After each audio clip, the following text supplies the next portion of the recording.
Yo, what's up, everybody? Back at it again. Welcome, welcome. Hang on, Zabanes. Hang on, hang on, hang on. I just realized that I don't have StreamerBot connected yet. We got to spin up the bells and whistles.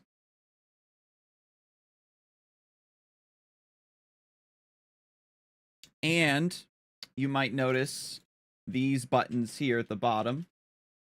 I do have the inputs finagled. It takes a little bit of extra work because of my dual PC setup, but I was able to get it to go. So I'm happy about that. Hang on. Let me make... Wish there was a better way to, like, switch in between inputs on my main monitor. No, that's good. Everything is... Yeah, everything's connected. Good, good, good, good, good.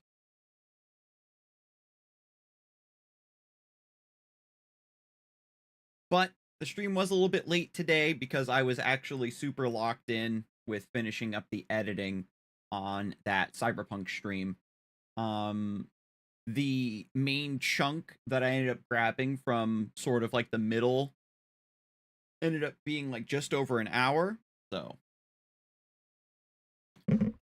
my hope is that, you know, it'll be a good second monitor kind of vibe for someone. Just have me ranting and rambling about the design. Yo, what's up, Matt Wheels? Welcome in, welcome in. I do feel a little bit bad because Mighty Taurus actually stopped by on the YouTube stream, and I didn't have the chat situated properly over there, and I didn't notice it in time. But this is I'm Addicted to Rabbit and Steel Day 2, so welcome in. For some reason, the check-in doesn't show your proper swords. One of these days I'll get around to fixing that. And I did manage to complete a run. So I know that it is possible. Let's put it on random. Can I put it on random? No. Okay, we'll just go Scholar's Nest first. Did you get my message on Discord, by the way? Was it a DM or did you just post it in one of the channels?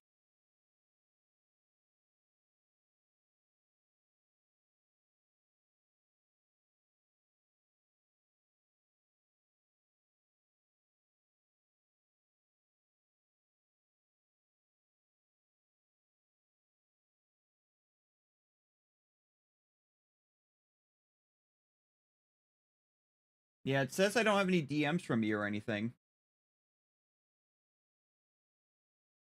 It was DM?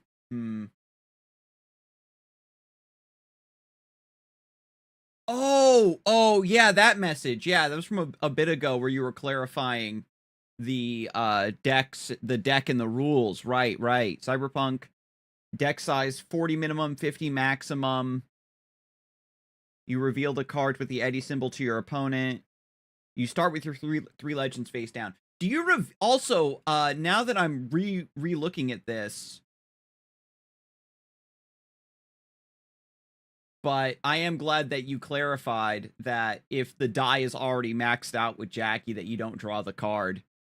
And that was one point I recall of, like, we were debating rulings back and forth, be like, actually, this is like really busted if it works this way, or this is really busted if it works that way. And every card game is like that, right? Where it's like, oh man, this could actually be super broken. And what was I going to say? Oh yeah. The legends. You show them to your opponent before you put them face down, right? I guess in a tournament setting, like as part of the deck check, they'd be able to evaluate your legends and your RAM to make sure your deck is valid. But I was wondering if there was a thing where you could see what your opponent was on before, you know, the game really got underway. Because I'm pretty sure in Riftbound, don't you get to see what the champions your opponent's running? So you can kind of get a decent read on their deck. And if you remember in Runeterra, which is kind of funny, in Runeterra, they would show the regions, I believe, of your opponent's deck. And people were using that to be really grimy. And then they made it so you could actually see the champions. And there was like a weird meta to reading the champions because they were like they were subtly sorted by mana cost. And then there was the fake Ezreal Draven burn deck.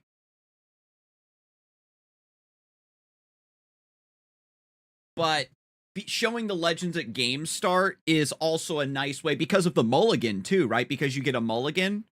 Generally, the mulligan right now is a selfish mulligan of, I just want to make sure my starting hand has some good plays. I want to figure out what I'm doing. But if you know what your opponent's legends are, you know what they're going for, you can try to mulligan for something a bit more aggressive. And that helps with some of the potentially more ridiculously narrow matchups. They were sorted by number of copies. That's what it was, the Banes. So you could kind of see if somebody was on like a 3-2-1 sort of distribution, or like if it was a 2-2-2 distribution, I think they were sorted by cost. I just personally appreciate having a little bit of information on my opponent. Like even in Hearthstone, you can see what class your opponent's playing before you decide on your mulligan, right? Even if it's like infamously Druid will have control, mill, aggro, mid-range. They will usually have a handful of archetypes, but within the expected high-level metagame, you can make a good read around like the top 1 or 2 decks, you know what I mean? And so I was just, in Pokemon TCG, it's not like that at all. You're going into your opponent's round blind. You do get some information as soon as they, flip their potentially first Pokemon or maybe their first couple Pokemon. You're like, oh, okay, you're on this. But it's a little bit different in Pokemon because you see all of your deck basically. So in a game like Cyberpunk, which as it stands, there's no tutoring, it could be very frustrating if you kind of just have to go into the game without any knowledge about what your opponent is doing or how they're trying to play, because we talked about how the potential for overtime might favor certain decks, and you have to either turn up the gas in order to stop that from happening, or maybe play something really defensive, or mulligan for value if you know your opponent's on something slow. Yes, currently no units are able to be used as eddies. That is correct. Increases special damage by 20. Every 12 seconds, your special will grant invulnerability.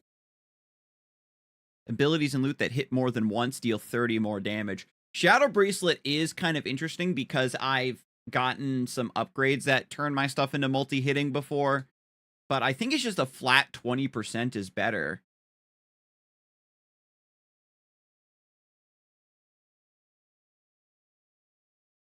And this says your special will erase projectiles in a radius around you, but does that mean that my special is changed so that it detonates around me? Or does my special still land on what I'm targeting and then I get a separate erasure around me? Or do they actually mean that the special will erase the projectiles in a radius around that contact point? I guess we got to test it. I figured that eventually they would end up making a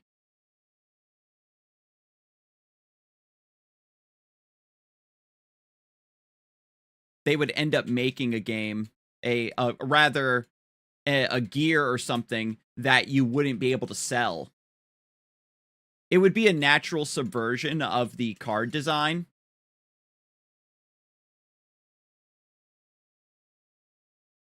Hang on a second. I don't know what it is, but this feels like really loud to me today.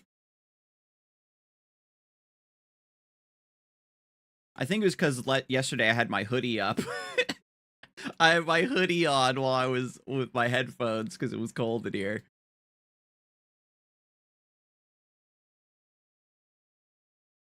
Like, I could definitely see, like, a really strong gear, and then, like, the downside is that it can't be sold. Increase your special's damage by 30%, by decrease its radiance by 20%. That's fine. I never really, the AoE for me is just icing on Wizard. I don't care about, you know, being able to hit multiple things. It does help in the Church Mouse streets, I suppose. There's one specific boss fight where being able to AoE stuff is incredibly strong. Special has a chance to give you haste for 50 seconds, which gives us movement speed and just overall cooldown reduction, GCD reduction. My biggest concern with Cyberpunk is since the game is designed to be so short, it's literally designed to be 7 turns. Will control decks feel like control decks, if you get what I'm saying? Yeah, the thing about control decks is they might do it like Final Fantasy TCG, where control is stunning. Where the control aspect is just, I pop your gear, or your unit is tapped and doesn't re-ready, like just freezing units and hyper stunning them, that sort of stuff. I could definitely see something like that. Or even something really grimy like, I flip one of your legends back face down and you have to pay 2 to recall it. I think you can have more disruptive control styles like that. And I feel like that would be personally really, really, really strong, because especially if you're going first, you have that inevitability. If there is a powerful control and defensive deck, it's gonna be so strong. Your primary strength becomes your special's cooldown multiplied by 30 minus your primary strength divided by the times your primary hits your target. Maximum of 500 total.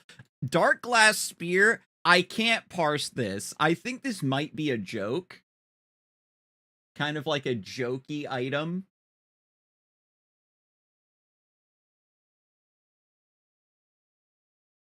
The Killing Note, the Clockwork Tome are also very high up on my, like, I want to pick this here. But I haven't taken Dark Glass Spear yet, and I think I want to grab this just so I can get some experience on how it works. Your primary strength becomes your special's cooldown. My special's base cooldown is 6, multiplied by 30. 180 minus your secondary strength, which hits for like 100.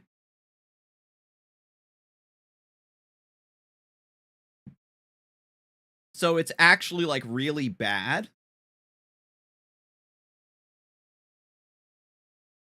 Americans, when they have to do math, must be a joke. This is one of those items where, like, if you're good at the math and you know the abilities back to front, you can calc this. It's like super bad on certain builds and in certain classes, but super busted elsewhere. Hang on a second. Can I, like, hover my character and look at my stats? Fuck me. View inventory. Okay, so it's specials cooldown. The cooldown is 7 times 3, 210, minus my secondary strength, 210, minus 120. So it's only 90?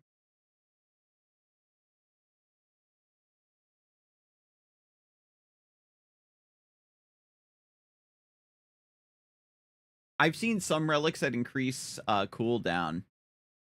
That is true. Like, we could increase the cooldown of, I think the Astral Swirl, there is a gem, I think, that makes the cooldown 10 seconds or something.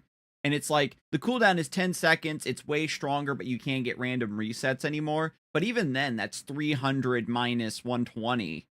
And so if I upgrade my secondary at all, it also messes with this formula and makes my primary weaker, because my primary is 200. And based on the current calculation, this comes out to 90 if I'm doing it right. So I think it's literally just Killing Note. Clockwork Tome has potential, because you can get like buff synergy, and haste with movement speed and GCD, I feel like is more damage on average. We're early enough in the build that I think getting the movement speed and GCD reduction is fine. Because I was avoiding, if you remember on yesterday's stream, I was avoiding taking movement speed because I was like, I think that movement speed might just be training wheels, and I didn't want to develop a bad habit of relying on high movement speed builds or anything. But as I got deeper and deeper into the run, I began to realize that movement speed is a much bigger part of your build path, and you should, in fact, take it. I can play aggro and mid-range, but controls my default combos also mad fun. And we talked about how, like, you potentially could just build up, like, a 30 attack unit and land one hit and take 3. It wouldn't be like a true OTK, but I feel a combo like that would be significant, where your opponent can't stop you. Where it's like, the kill combo is, my guy has 30 attack, boom, I take 3 gigs, and then you've got maybe 2 blockers waiting in the back. Don't look at me, I'm an aggro player. Aggro, I personally think that aggro is acceptable when it isn't just taking advantage of the meta, and it is a specific choice you are making. How do I put it? Aggro, in a way, always takes advantage of the meta, but you just need to be able to play it correctly in order to actually get the upside. The fact that you're on aggro and the meta is quote unquote favorable to aggro or kind to aggro doesn't automatically give you a 54% win rate. Because that was kind of Legends of Runeterra's problem, where whenever aggro was good, you got a default 52% win rate, and then if you were good on aggro, it would creep up to like 54, and if you were like really good, you could push it to 56 plus. And I want, aggro is pretty good right now. Everybody else is running it at 48, and you're the chosen one that can put it at 54. I would like aggro to be situated a little bit closer to like Roach Forest, where it's actually really difficult to navigate the matchups correctly on aggro. And also you have to be willing to take your L's, where it's like, yep, they've got the healing. Yep, they've got the AoE. This matchup is really bad for me, so GG's. But if you're consistently hitting matchups where you're favored or even, and you're outplaying from there, that's where I can respect it a bit more. It's difficult to hit that. So this is the upgrade I was talking about, where it turns your special into multi-hitting. And this is just the Emerald upgrade. This gives movement speed and just a damage buff to our primary. So I guess we'll just take that. I'll save my money. I don't think I need to level up right now. I've also got my on-screen buttons, by the way. Let me know how you feel about those, if they need to be repositioned. Oh man, I shouldn't have laid my field here. Wait, no, actually, no, this is actually a pretty solid spot. Another reset. Let's go. I'm the special one. Wow, rude. Reset right when I'm on frickin'.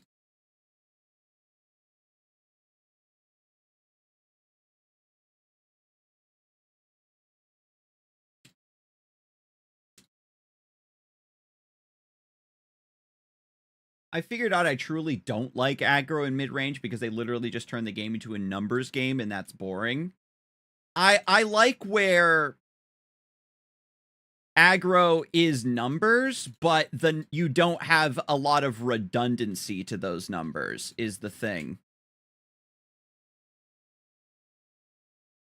Where it's like, if my goal is to deal 20 damage, my deck has like can do 22 damage. So if I miss if I'm not on my shit and I miss anything, then I'm gonna come up short at the end.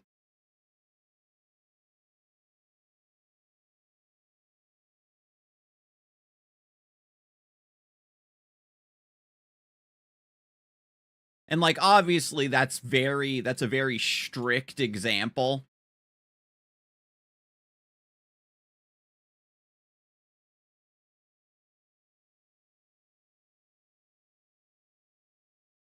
But the thing too is that if aggro decks have too much damage redundancy and damage output, then it forces other decks to be like really ridiculous, and then it forces other repeatable styles of healing into the game. Where it's like, man, uh-oh. I have my defense, so I can overcome that. Whoop.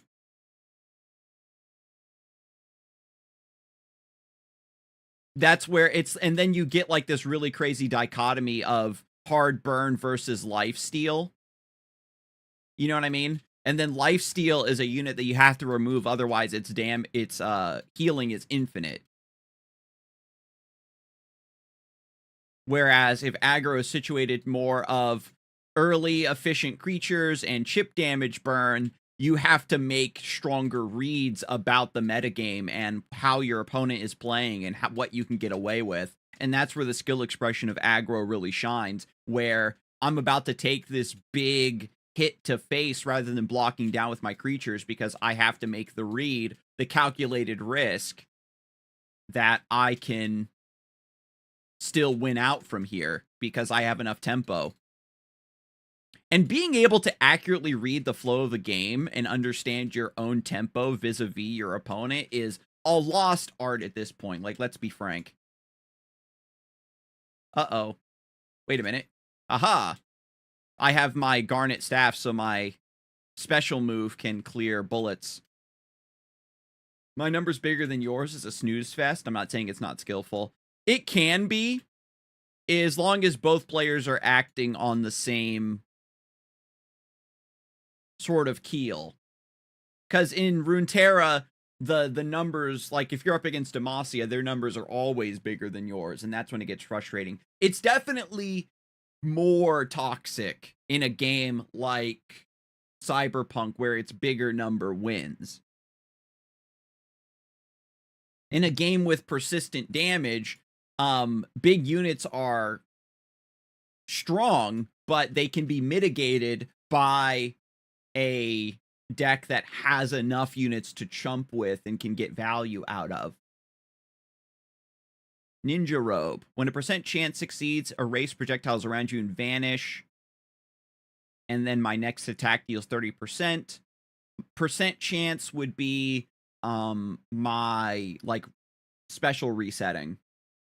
Standing still will cause you to vanish or deal 30% more damage when you're separated from your target by at least 3 rabbit leaps. I don't know what a rabbit leap is, but I am ranged, so seems like a good idea. And hopefully we can kind of dance in and out of range. Yeah, about right here. You can see it like comes online.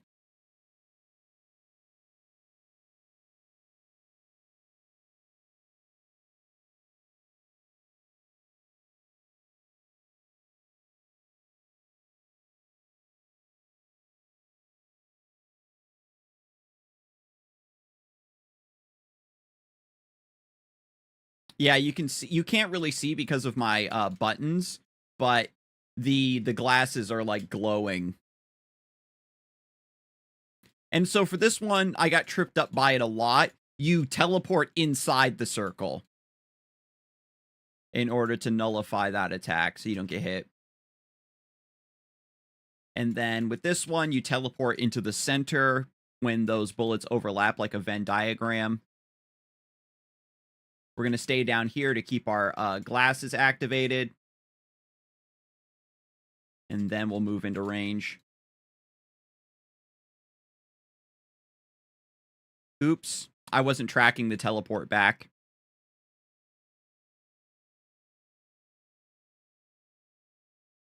At this point, the boss has brought me into close range, so I have to give up my damage bonus, but it's not the end of the world, obviously.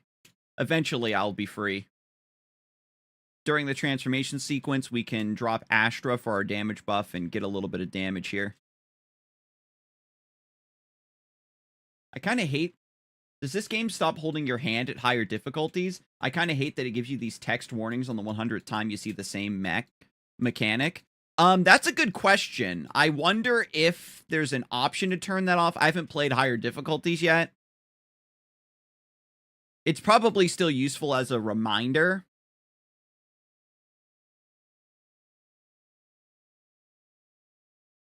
And there's probably either it's in the options or it might be a mod to turn off a lot of these.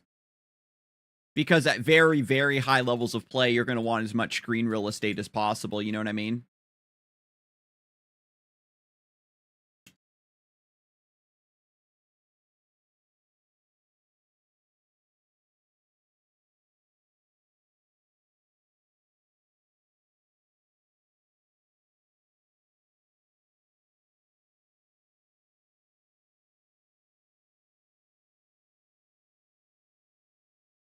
Feels like something they needed to show once. Maybe. So we're going to teleport to the right, so we have to run to the left of this enemy so we can teleport to the other side of this wall of bullets. There we go. I'll check the options menu to see if there's a way to turn off that mechanic text. Or rather, after this run, I'll play the next difficulty and see what it does. If it still shows the reminder text, or if it just makes it more difficult and just has more sophisticated patterns.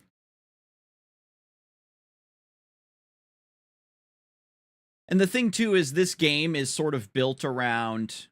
We have to hang out. No, we teleport to the right, so we can still hang out on this side. This game is kind of built around just picking up pub groups on Discord, so... You're going to get a mishmash of people who haven't necessarily played before. And I guess if that setting is per user and not based on what the host has it set to, you're probably fine.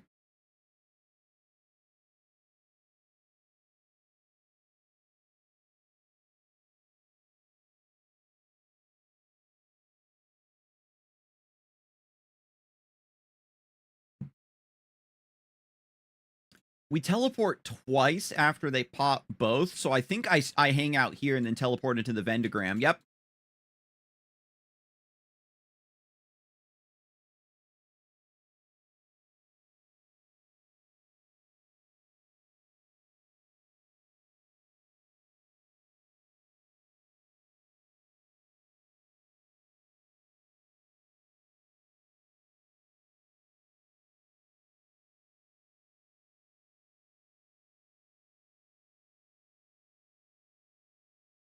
We've already got a primary upgrade. Secondary upgrade no longer deals damage, but supercharges are special. We don't really have any special synergy. We've got just general damage boosting. We probably don't really need our secondary all like that. The secondary no longer dealing damage. I wonder how that would affect... So with Opal with Opal upgrade on the secondary, it would make that spear stronger because you don't get a subtraction. Definitely something to think about.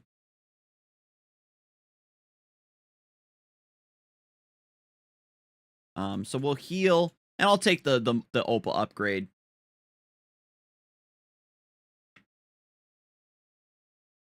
And also options. Raid effect visibility. If we turn down raid effect visibility,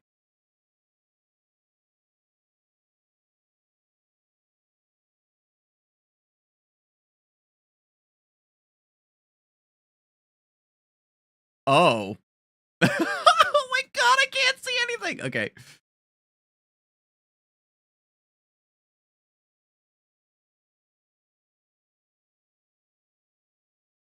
It still says that we're about to move.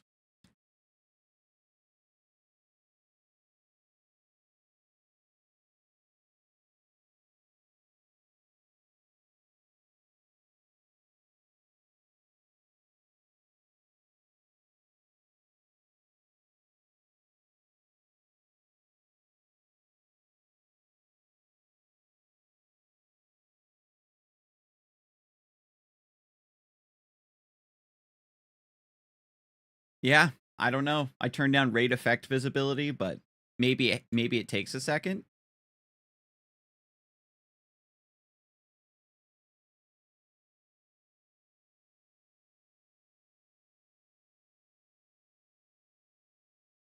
More options.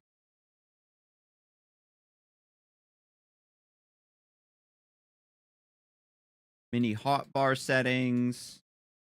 Enemy attack colors.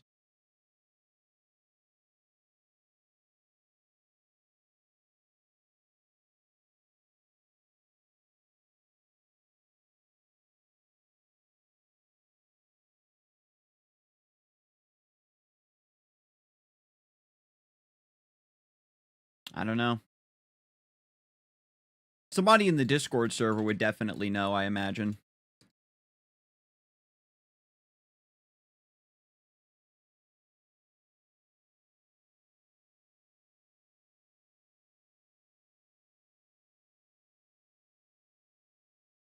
Stop moving. Keep moving. Oh, God. Moved into the thing by accident. Keep moving. Stop moving. Keep moving.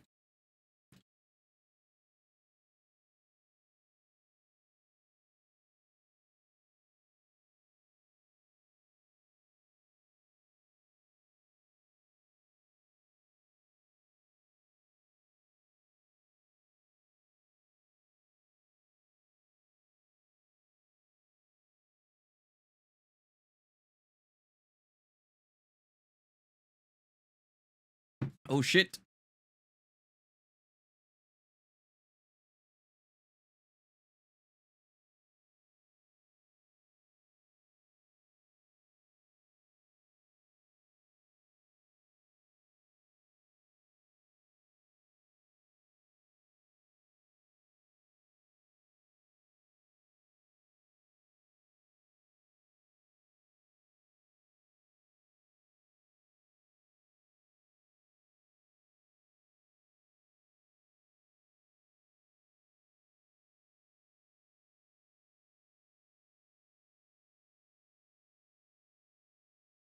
This is another one of those fights where it's like really helpful to have some extra movement speed.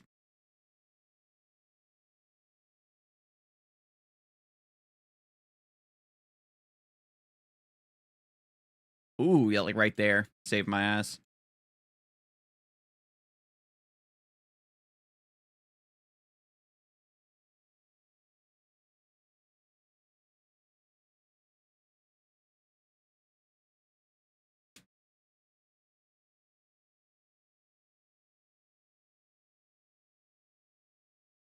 Uh, ow.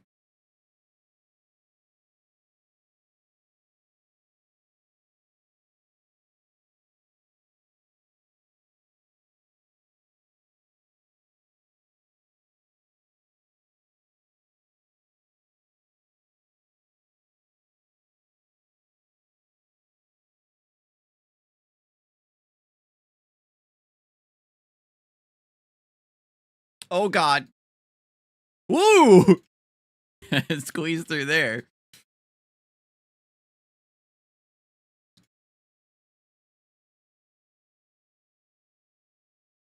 God, this is a long fight.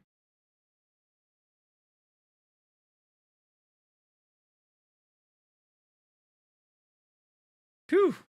Heavens to Betsy.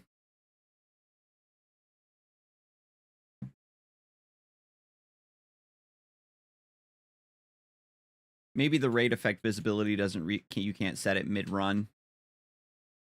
Because it didn't even seem like it made any change at all. Every 12 seconds grants haste to all allies, so we get haste again. I don't know, I don't think we can stack double haste with our clock charm. Secondary can't inflict bleed because it doesn't deal damage anymore. And then Phoenix Charm is just a res.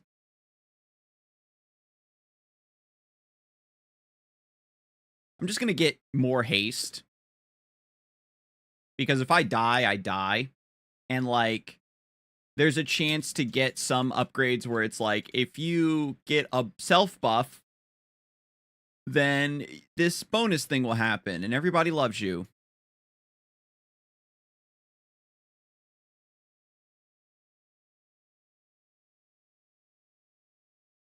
What'd I get hit with? Stop moving? Oh, it's one of those. Keep moving, stop moving.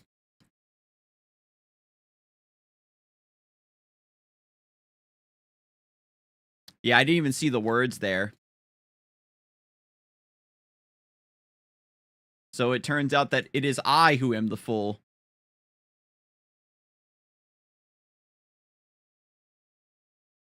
Oh, baby, we're learning shapes and colors today. There is a particle effect around you with the,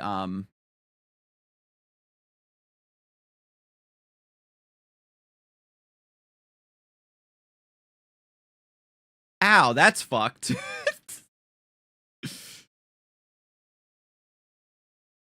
I gotta let the thing pass first. So the thing about keep moving is that when you go to move from left to right, if you cross neutral, then it counts as you not moving anymore.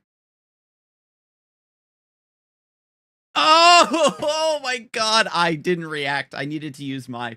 I think that bullet was timed to cross me right when I needed to move.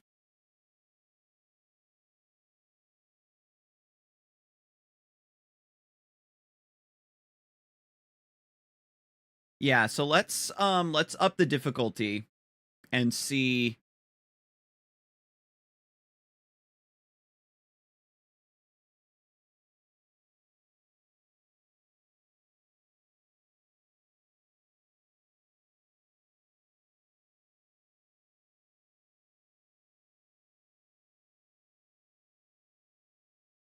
And see how that changes things. Should have taken the revive. No, it was, yeah, you know, I was thinking, like, if I die, I die. Oh, that's a pattern. Okay, just first enemy's got hands.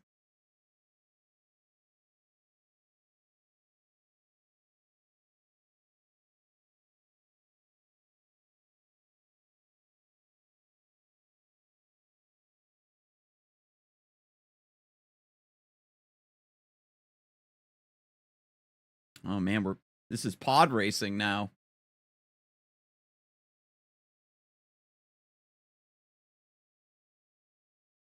All right, Old Bonnet. Abilities and loot that hit once now deal 250 damage regardless of other loot or ability effects. So that's good with certain things. Every 8 seconds, using your special will reset its cooldown instantly and charge it. The Necronomicon is the upgrade I had on my other, like, really broken build. This thing is just nuts. Every 8 seconds, I get to cast my special twice, and it charges it for me. So I just go boom, boom, the literally double damage. Steel yourself. And it starts off cooldown. Ridiculous. Oh my, she about to drag me.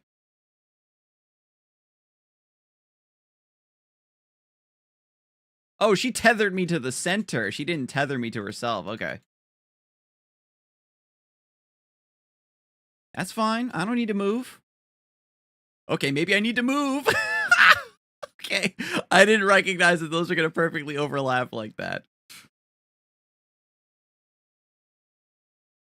Okay, we're learning new patterns. We're learning new shapes and new colors.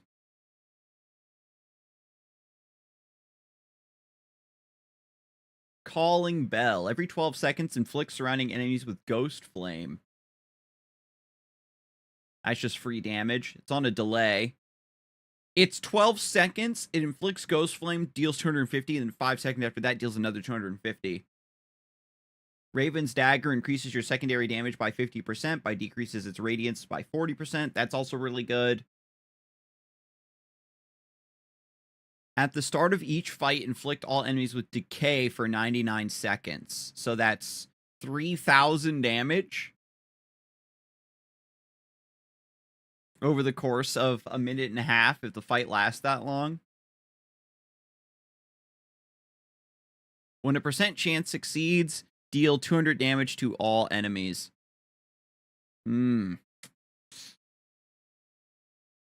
These are all really strong. I've never taken Book of Cheats before. Your special will have random chaotic effects. The calling bell is definitely very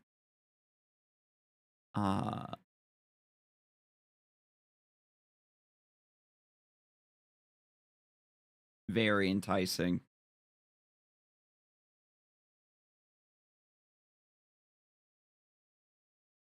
Crown of Storms, that does proc with my special resetting. It doesn't proc with crits, though. I'm going to take Book of Cheats, just because I haven't taken it before, and because I have the Necronomicon, so I can cast double special. I think we're going to get really buck wild here. Let's go.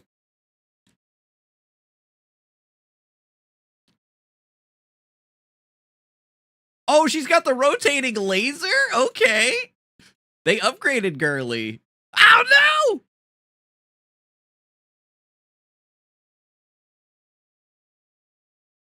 Okay, okay.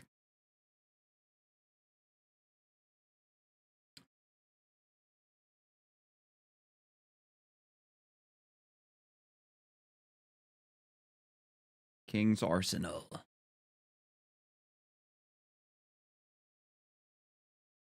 Garnet special deals more damage. Chance of resetting is higher.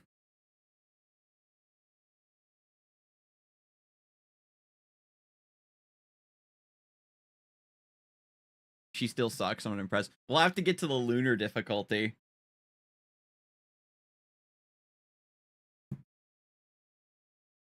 This is the backstab one. We'll take Garnet special.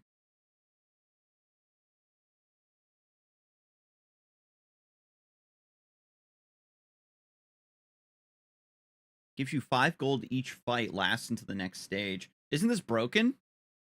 Not enough gold? Oh, I don't have... I don't have enough gold. Okay. Fuck, I'll fuck off then. Alright, Book of Cheats, carry me.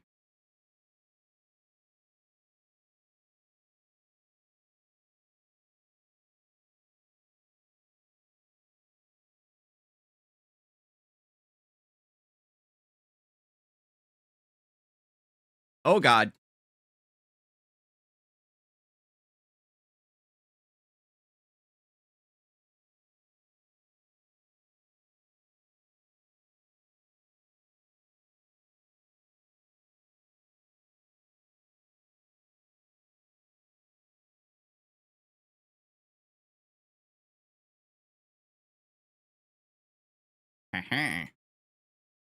I don't know what that effect is called. I just call it Wolf Dash, where they make it so that you can only move in like little spurts like that. Oh, this is a lot of stuff to parse.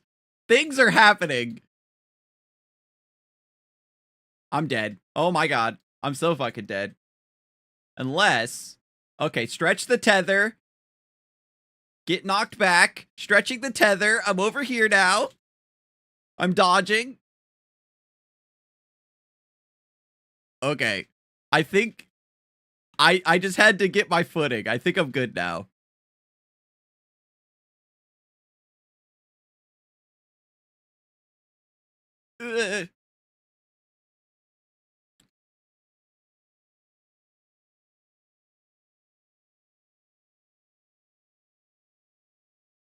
Whew. That was terrifying.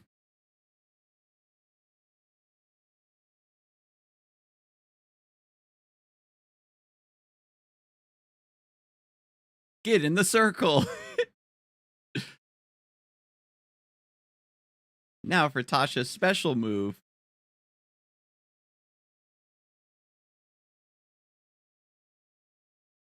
Aha. You can't trick me with your arrows. I have object permanence. Wait, you move down. Ah! Okay, fuck, that was a little pie! There's a little slice of pizza in the bottom! That was a little mean.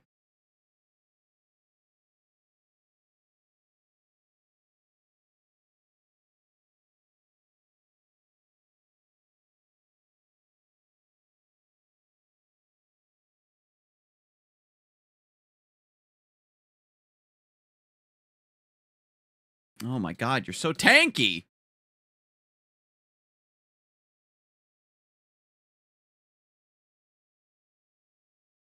What?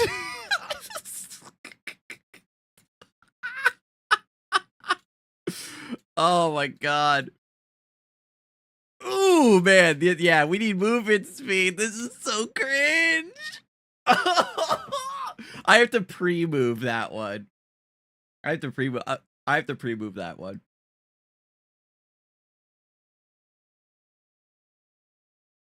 Okay, Wolves, you win this round. The Necronomicon Book of Cheats combo is actually really funny, though.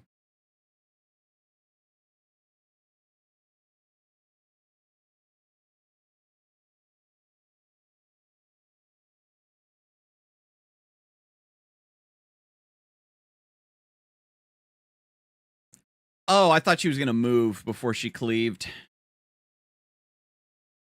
Oh my god, I'm getting completely annihilated. I'm going to restart. Hang on, I'm going to restart. I can do better than that. My god. I think the wolf dash is what really threw me off.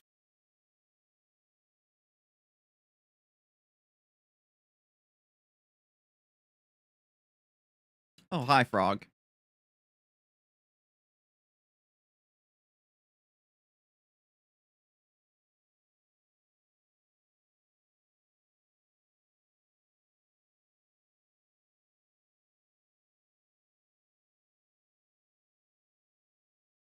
No, I was getting completely just blown up by one of the, like, the first enemy.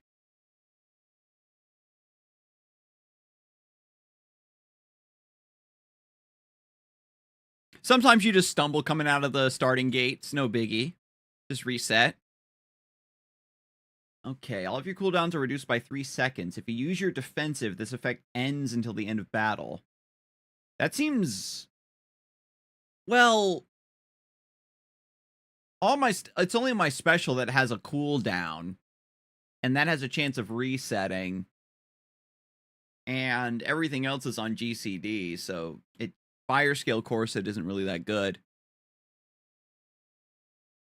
Black Wakizashi, your primary has a 30% chance of dealing an additional 3 blows, dealing 50 damage each in a radius around your targeted enemy. Occult Dagger, your secondary is 80% more powerful. 5 seconds of cooldown is added to your secondary.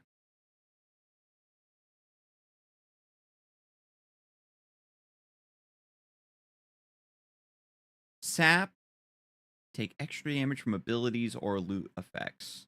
So every time we hit them, they take an additional 20 on top. So a multi-hitting build would be able to take advantage of Sap really well. I think it's just Black Wakizashi. 30% chance of my primary dealing an additional 150 damage.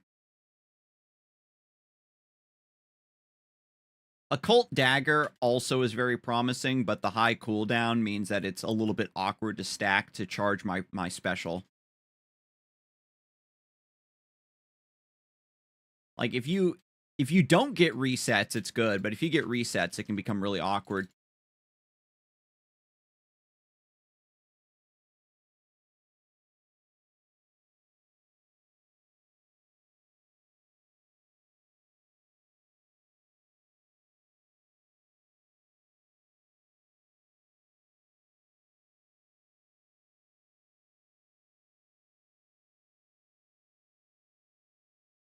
Marble Clasp. Every 5 times using an ability, gain Flash Dex, which is your secondary. Tiny Hourglass. Every 12 seconds, deal 120 damage to all enemies. Damage increases by 120 every time it activates. So it gets stronger and stronger the longer the fight goes. That's incredible. Your special deals 80% more damage and then takes breaks if you take damage. Yeah, I think we'll just take the tiny hourglass. Most basic fights only last like 30 seconds, so we'll get 2 procs, and then the boss fights, it'll really give us a big damage boost for really long fights.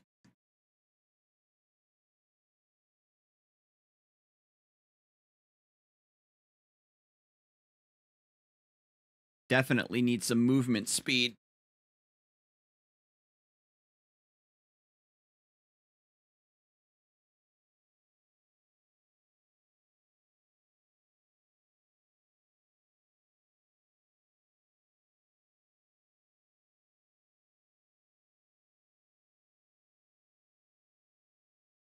Yeah, welcome back, Zanes.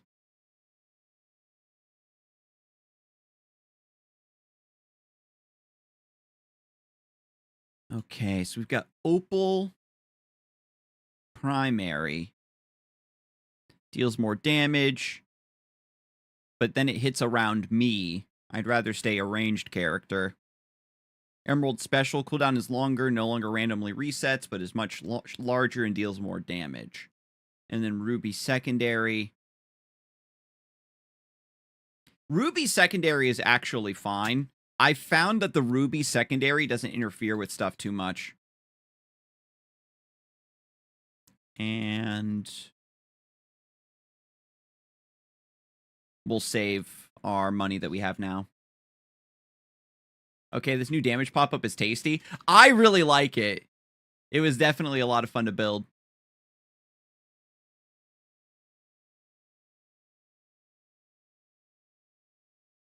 It's got that good mixture of like Maple Story and Paper Mario that I like. Oh god, wait a minute. Oh. Like dashing a set distance is like...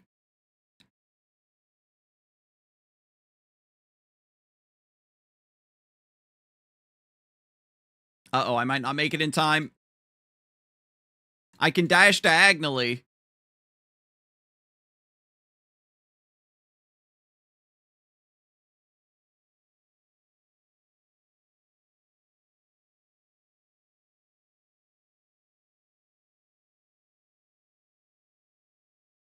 If I didn't just get that Garnet upgrade, I think this fight becomes a lot easier because then I can weave my secondary with my dash.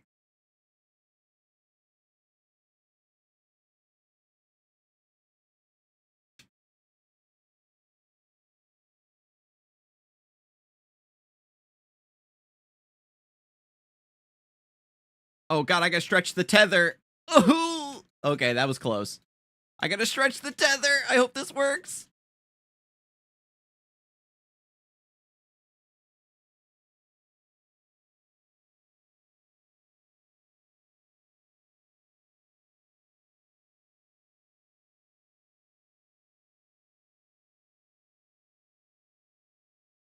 Ooh. Uh-oh.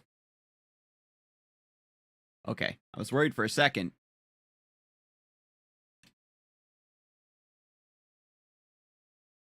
Stretch the tether. Okay, we're good. We're good. We're good. We're good.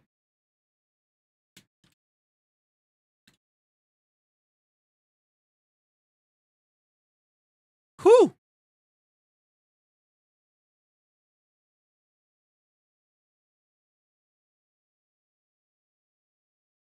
Yep. I'm back, Tasha. I'm back for the rematch. The rematch of the century.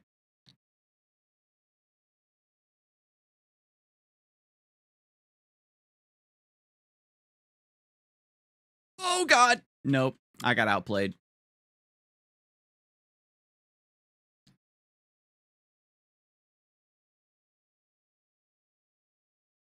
The hourglass is gonna be really, really strong for us, though.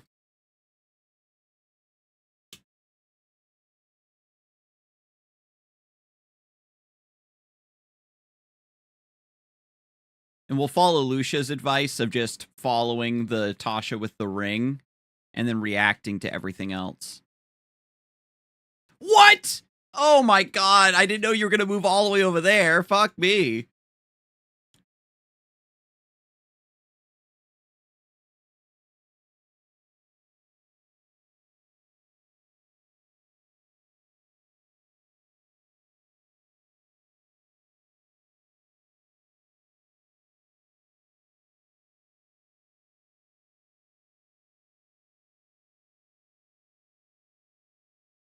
Ooh, what? That counted! Oh my god, they didn't give it to me.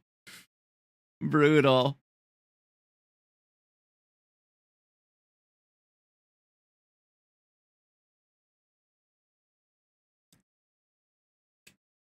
Okay, that was...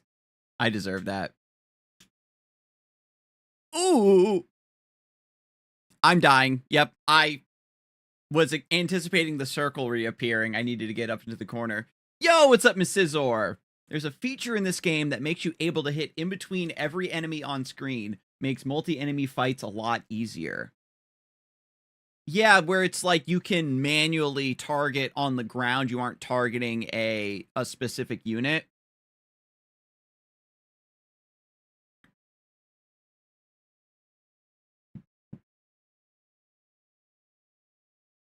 I just kind of focus on dodging and it just auto targets what's close to me, and I try to DPS it. But welcome in, Scizor.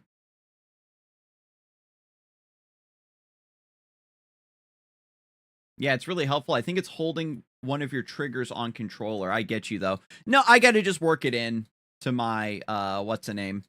Hang on. Actually, if I go options, keybinds,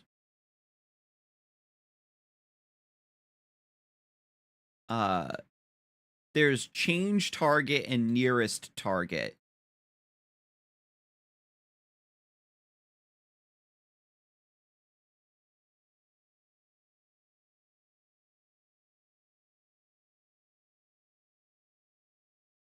I'm actually playing on a arcade stick, which is a lot of fun. Change target is what slows you down and allows you to aim in between holding. Okay, so change target, I'll set that to this button. Oh, it is that one. It's already that button. Okay, cool.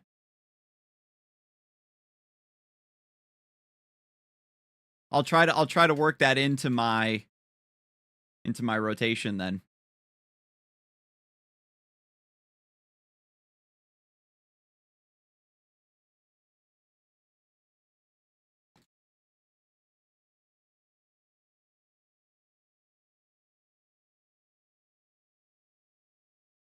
I was just able to get my first normal clear the other day, so now we're playing on hard mode. Oh, but also one of my viewers was wondering if there's a way to turn off the text reminders for the fight mechanics, where it says, like, get in the circle.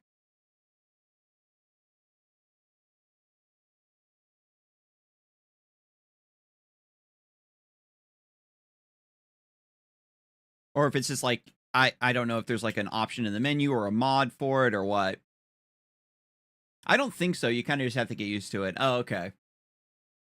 It's one of those like quality of life things where potentially every fight is someone's first, and there probably is a way to put it in under the hood where it detects how many times you played that fight, but you might not necessarily have gotten that specific encounter on that specific difficulty in a really long time, etc., etc. So yeah.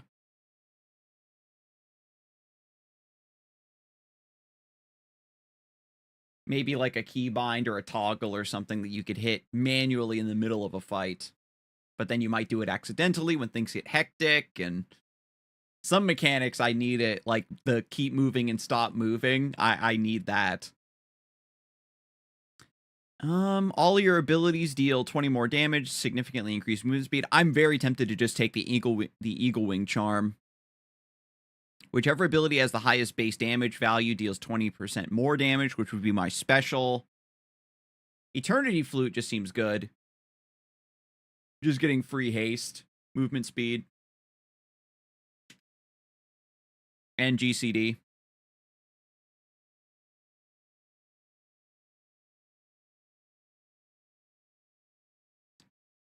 Oh my god, this is brutal.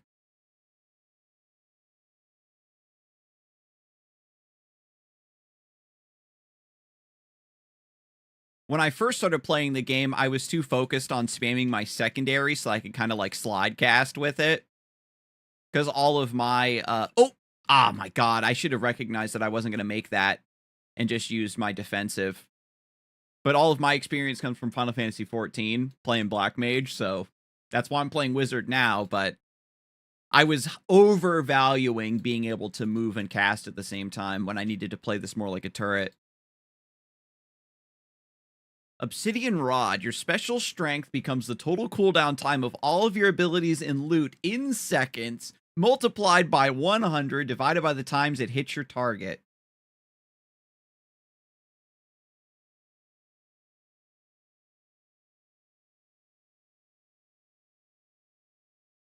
Your special and defensive have a 30% chance of instantly resetting when used. I think this is just better. We just get the triple cast. The Obsidian Rod. Math. Your special strength becomes the total cooldown time of all your abilities and loot in seconds. See, this could actually become really insanely strong with the right setup. I would pick this up later on, I think, but it would just nerf my damage too hard currently. I'll just take the Gemini necklace. Obsidian Rod could be insane, I think, if it's offered to you like really late into a run. All right, let's see if we can use our in-between special move. They're staying next to each other anyway, so I guess it's fine.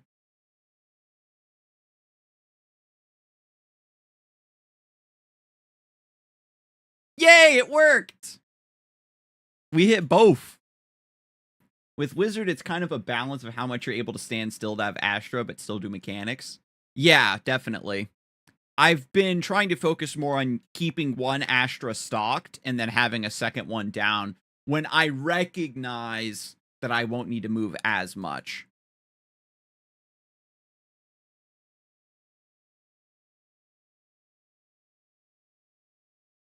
Ruby Special deals more damage, but no longer randomly resets when you use your primary. Now resets when you use your defensive.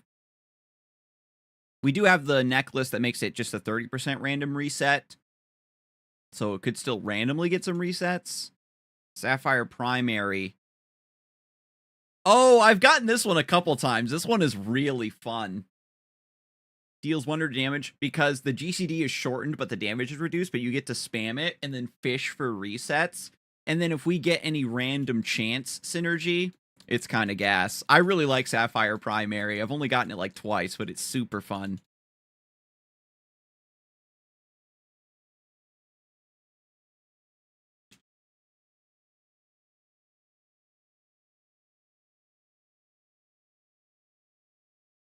And now with Wolf Dash, I can like slide cast with it.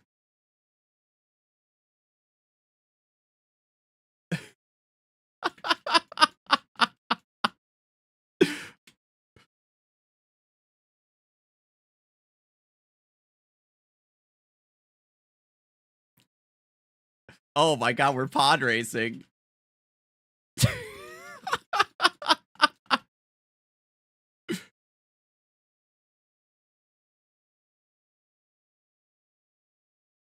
Oh my god, that feels so satisfying to counteract the Wolf Dash.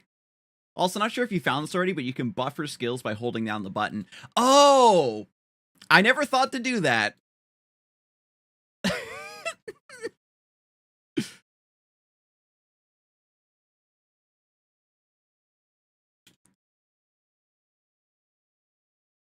Oh, what? Okay, I'm bad.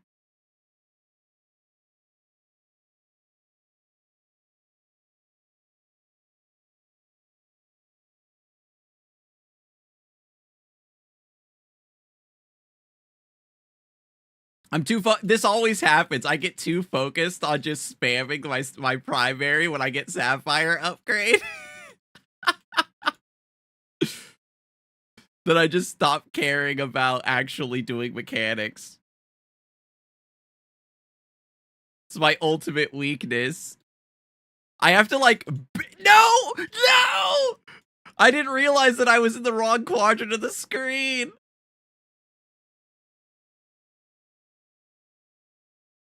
No, I was gonna take Sapphire already regardless. It's not your fault.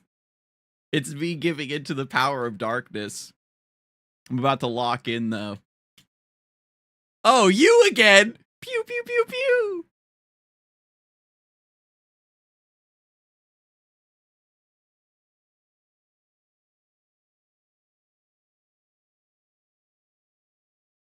No! Oh, spot dodge.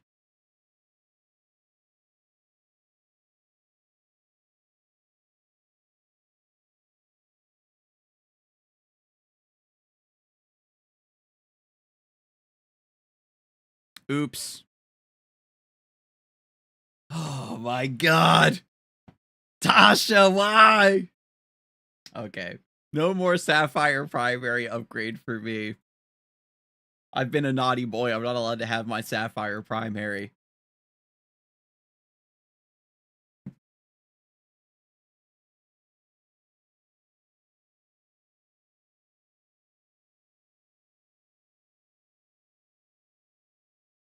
I was also trying to incorporate the manual targeting as well.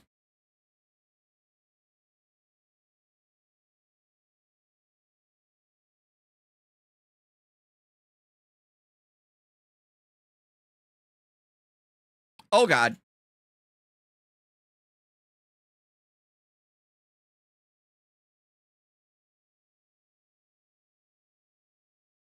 Tasha is the great filter. Oh, I'm gonna learn my colors and shapes, and I'm gonna put the circle peg into the circle hole. It's gonna be great. I'm gonna pass kindergarten, don't you worry. When a percent chance succeeds, apply poison to all enemies. Special just straight up applies poison itself. So we can pick this up and then start going for a debuff build.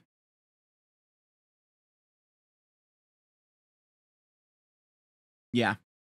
Let's cook. Confirm baby tuber. The first time I made it to the Emerald Seaside, I got completely annihilated because I couldn't tell colors and shapes. It was like, let's call our friends. I used to have a pop-up for Mario Party where it's the minigame rules scene from Mario Party. I have to set it back up for this game because it was so hilarious. You know where it goes like, and it's like, do, do, do, do, do.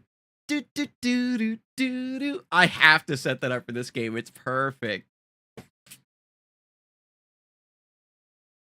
And the first couple times I fought the crow boss and it does time stop, I was like, chance time. Your secondary GCD becomes 0.5 seconds, but its damage is reduced by 60%. Aw, man. I don't want to get... Well, I can slide cast with my secondary, but... Diminishing returns. Tough Gauntlet. Your abilities and loot all deal 30% more damage, but all GCDs are 0.2 seconds longer. Mathematically, that's the same.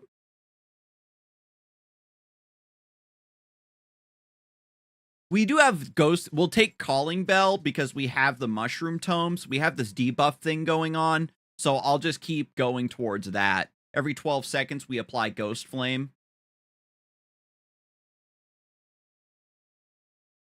Stop moving. Oh, God. Okay.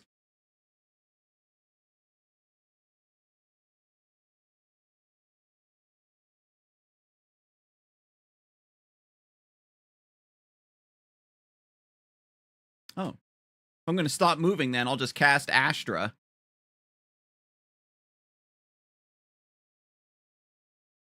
Be gone, frog.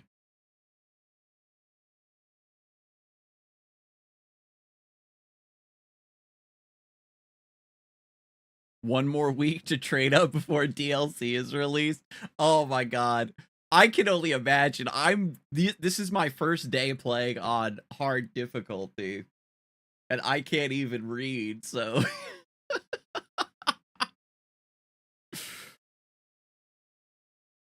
1 week to learn how to read. I did group up with some people, and they carried me through a run, and they were razzing me a little bit. I appreciated it. I was like really bringing the party down though, so I couldn't even defend myself.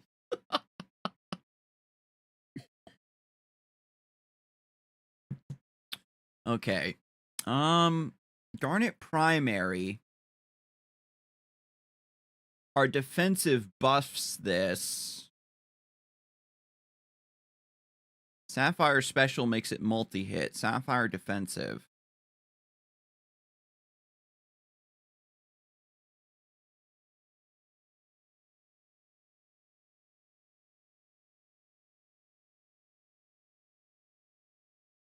Ghost increases damage by 60%. It says while standing in the field, gain Ghost. You should do that again. I found that even if you die a lot, I was learning a lot with random people by just seeing what everyone was doing, although it's less applicable to solo since they have different mechanics. Oh my god, I didn't even think about that. It was kind of like, you know, I would get knocked out, I'm waiting to res, I'm kind of keeping an eye on the fight and kind of seeing how they move, and then I'd be like, it's like double dutch. You know, you're like, okay, I'm gonna jump back in, and I get knocked out again by the next mechanic. I'm tempted to take Sapphire Defensive. The Ghost seems pretty chill. Does it keep reapplying Ghost while I'm standing in the field?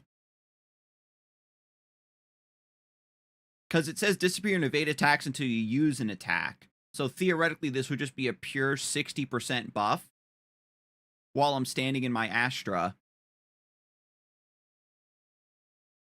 I guess I'll experiment with it.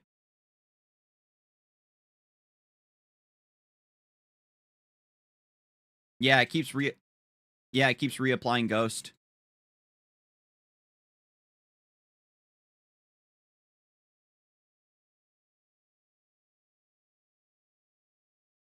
I want to get some debuff synergy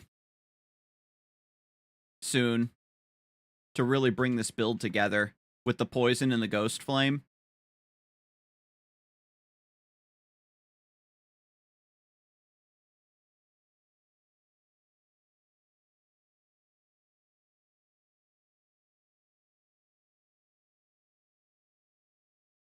I'm not actually sure. I think so. It only lasts 3 seconds compared to the usual, so it would make sense.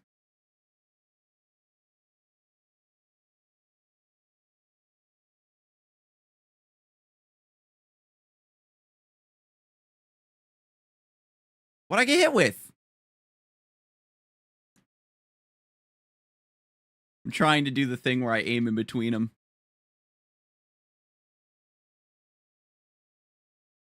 Oh, I'm fucked. Yeesh!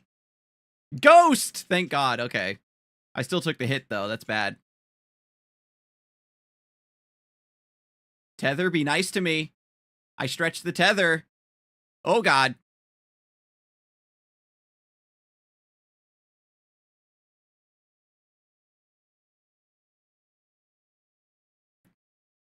Whew. I honestly don't know what's going on. I'm just focusing on dodging. I wasn't even paying attention to my rotation. Ah!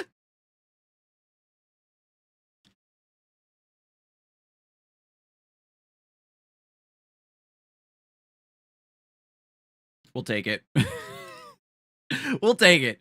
Oh, what's up, Tasha? We're back again. Back at it again in the Krispy Kreme.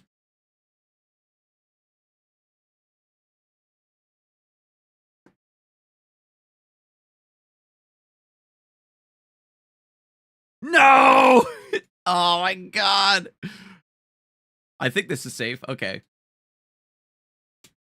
I'm just gonna focus on dodging. Wait. Pizza. Yes! Okay. Over here, perhaps? Ooh! The tension.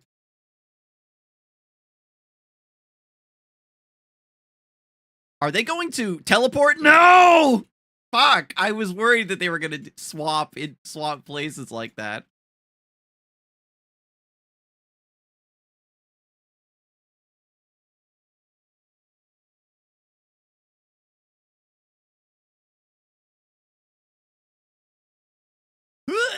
Woo! What? Ah!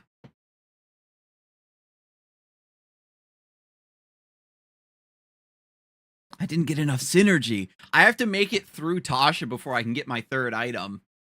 So I'm not actually going to be kitted.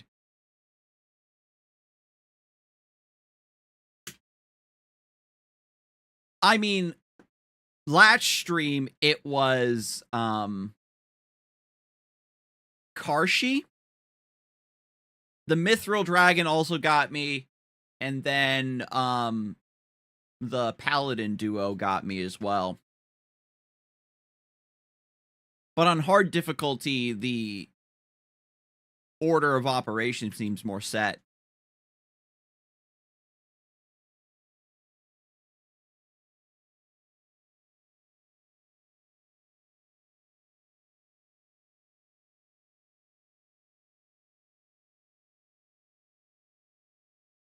Woo!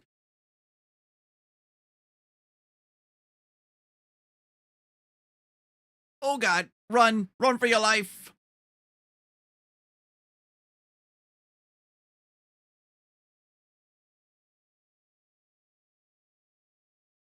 Woo!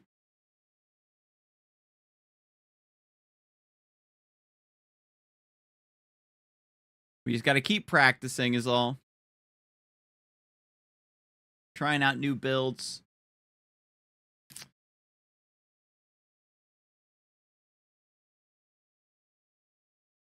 Increase your primary's damage by 30%, but decrease its radius by 20%. I think I'm just going to take the damage.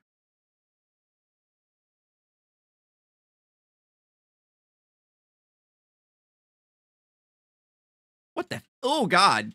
Okay. Girl, if you don't...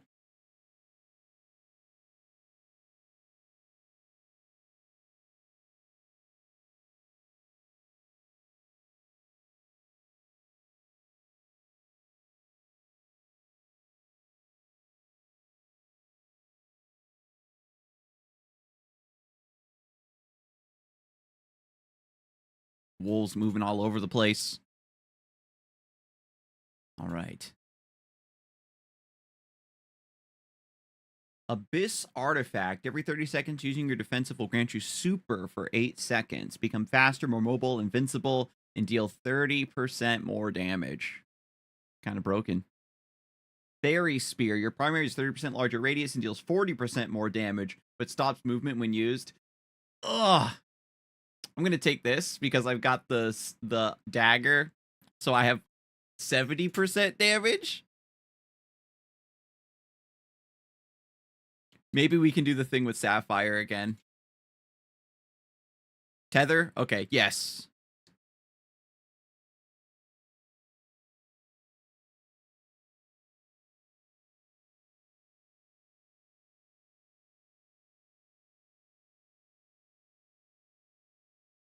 Damn, my primary hits like a truck. I'm kind of digging it. I don't need to move.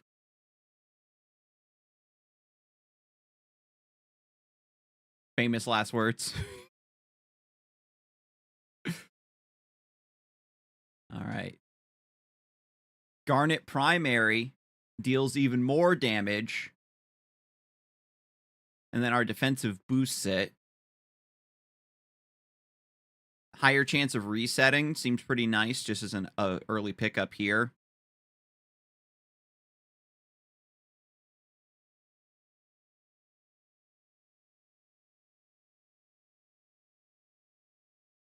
Is there another primary upgrade I'd rather have? I think Garnet Primary is better. No, we'll take this. We'll take this. That way I can just pop off with a combo like this.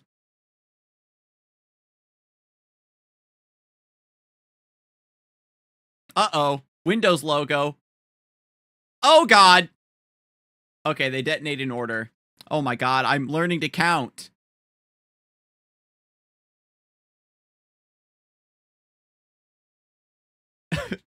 I was completely fucking stun locked. Did you see that? Oh, this is so brutal. I'm trying to look for the safe spot. I can't find it. Fuck!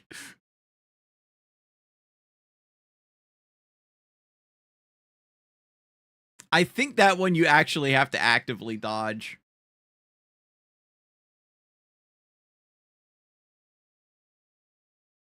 Oh my god, really? Really? The knockback puts me perfectly in that fucking corner? Oh my god. This game is actually evil.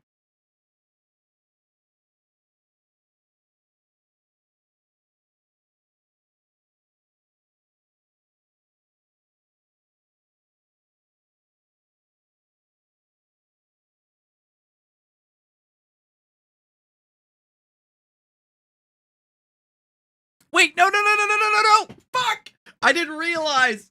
I didn't realize the tether was down there with me! Yeah. It's fine. It's all part of the journey to become the greatest wizard of all time.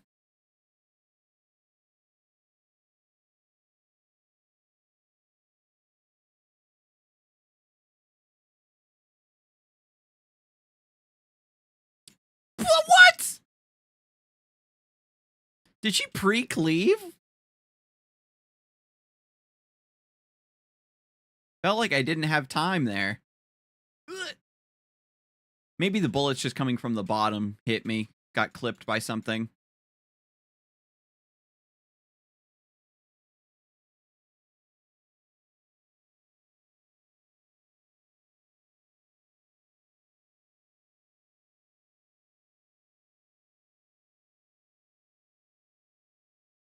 Okay.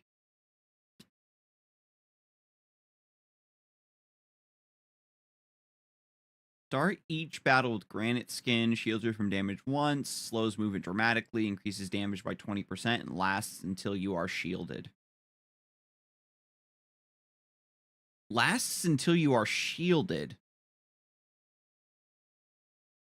Oh, I see. Lasts until it absorbs 1 tick of damage. So we move slower and get a 20% damage buff until the first time we take damage each battle. Deal 200 damage to all enemies when you use an ability or loot item with a cooldown of up to 10 seconds or more. Hits 1 extra time for every 10 seconds longer than the cooldown is than that, up to 5 times. So the apply Ghost Flame thing is quite nice if we manage to combo that with a Black Hole Charm. I mean, this is just amazing. If I take the damage, I take the damage, you know what I mean? It's pure upside. Because I move slower, so it's harder for me to dodge. But then if I just take the damage, then you know what I mean? Like, there's no downside. Because if the movement speed causes me to take damage, then I just don't take that damage. Otherwise, yeah, I think I'm chilling.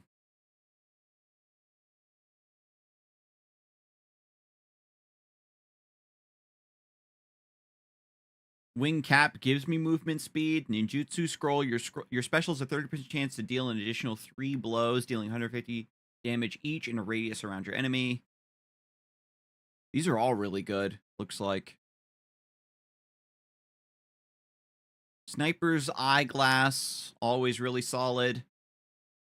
I feel like in this difficulty, I haven't been able to hang back and snipe the way I want to. I think we're just going to take the Ninjutsu Scroll. More reliable damage over the Sniper's Glasses. Like the wolves and stuff, they kind of force you to stay close with the way they corral you, so I'm not going to get as much value out of the Sniper Glasses. Oh, God. Aha! Spot dodge, baby.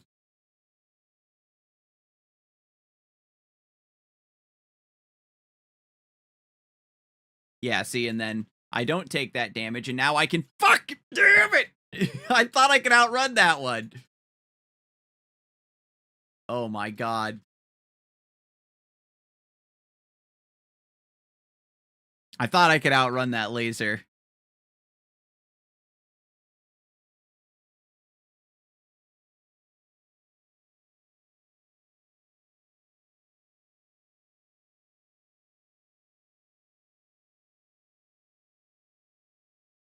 we want the random resets because of the ninjutsu scroll, so we can't upgrade that. Ooh, Emerald Secondary.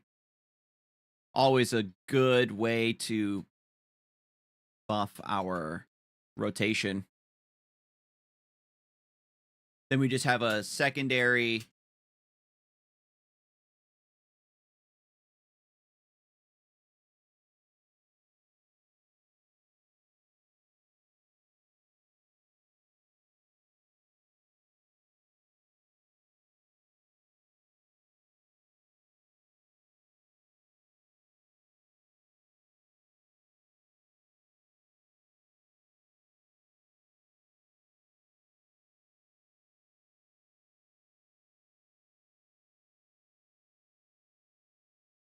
Oh, God.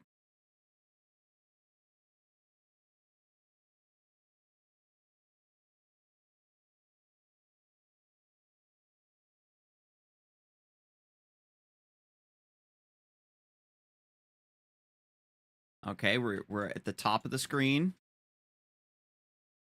The lasers aren't expanding. Oops, I just took that damage. Okay. Oh, wait, can I aim in between? Oop. There we go. Yeah, aim in between, baby. I hit both of yous.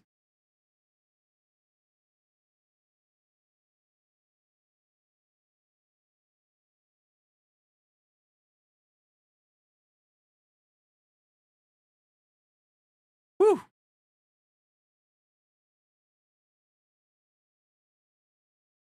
Soko, she'll get made into a full boss in the DLC. It's totally fine.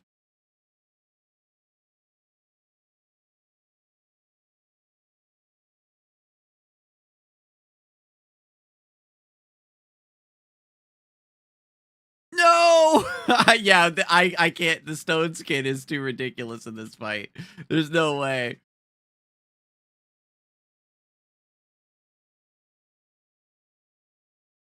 You're going to move over here.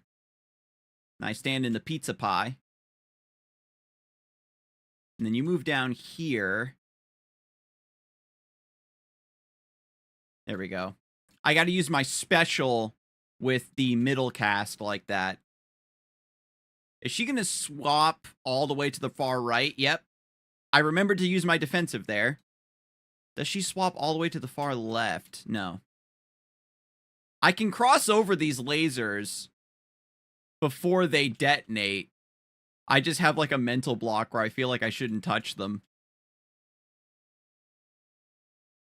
Oh, oop, never mind. I got my defensive spot dodge. I'm good.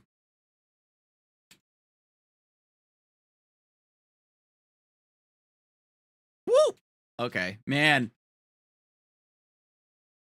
Woo!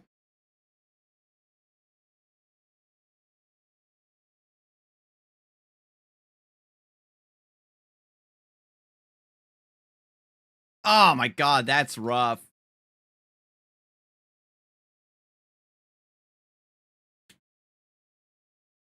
Ah!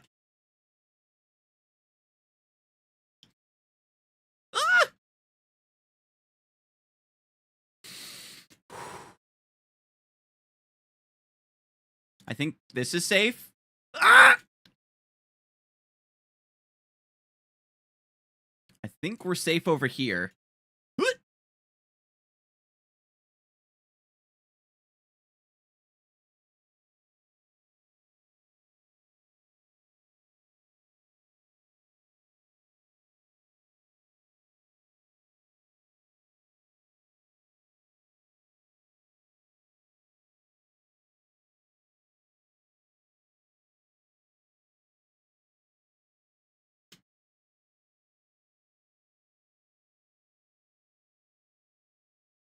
Wait a minute. Ah! Is this the DPS check? Fucking perish! Okay. Yo, what's up, Coffin? For that one attack, I think it's helpful to remember that the Tessas have this place where Tasha is already moving from. So if only the left and right Tashas are moving, that means they're swapping. You have to kind of visualize in your head where each Tasha goes. Also, yes, it's a DPS check. I saw that it was like very, very close to dying. Have you been, Scar? It's been a bit. I've been great. I've been great. I've been doing a ton of art projects for the stream. Um, I can't even remember if how much of the new systems and stuff you see me build, but we've got like user avatars now where you can customize them, new damage effects for fighting the monsters. Um, Now I'm actually just playing games on stream for once, if you can imagine. Don't ignore YouTube chat. Yo, Zabaints! We got 0 game sound on YouTube's.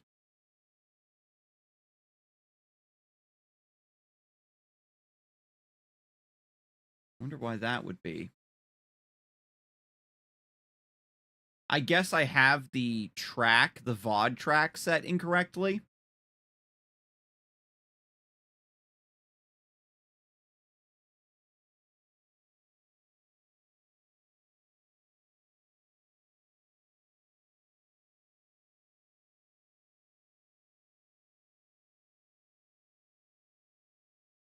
I'll have to do some more research. The YouTube stuff is new. I kind of set it up haphazardly before the stream one day because I saw there was like a new downloadable plugin that like just kind of made it really plug and play, but I haven't actually taken a look. Much fun, much fun. I've been doing much of the same, just working on customs for games and working on my own fighting game. Ooh, that's sick. There's been a lot of very saucy indie fighting games. And fighting games, as we kind of talked about, are very similar to, trading card games in that, you know, they'll be fun to play, but the hard part is finding someone to play with.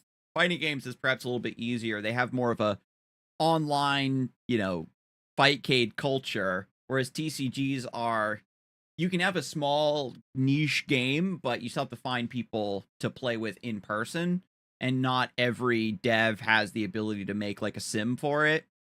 But I feel like we've gotten sort of better at that, with Tabletop Simulator becoming a bit more ubiquitous and other online sims like Dueling Book.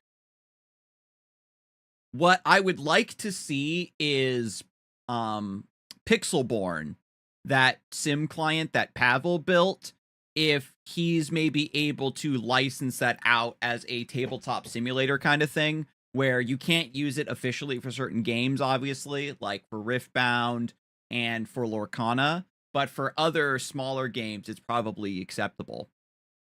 Like Cyberpunk TCG, there's a lot of games, even like One Piece has a browser sim, Riftbound has a browser sim. Pokemon TCG, I think, has a few as well, because pro players just really don't like using the official client because some animations are like broken or really long, and it's better to just go boop, boop, boop, boop, boop. They don't care about the animations. They just care about getting as much testing as in prep time in as possible. For sure. Speaking of fighting games, 2XKO has been quite enjoyable with me and my partner. That seems like a game that'd be a lot of fun to play with, another person. I just, me, I don't like those sort of like duo, like tag team games. They tend to be very like degenerate. Whoa, my God, the fucking knockback. Oh my God. What? Oh, geez, Louise. So the knockback is out from the center.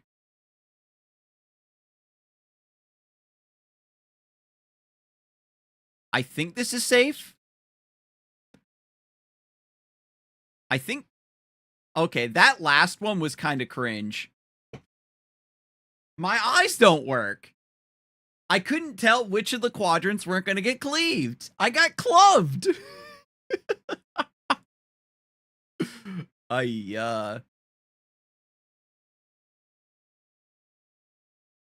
A lot of fighting games, especially in the indie space, do tend to be a little bit too saucy. To be specific, the knockback is wherever the boss is if it's directional. I have to incorporate the boss to knock me into the safe quadrant.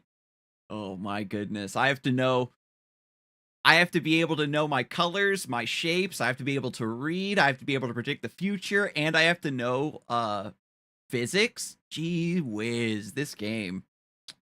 I thought I only needed to pass kindergarten, but I have to pass 4th grade.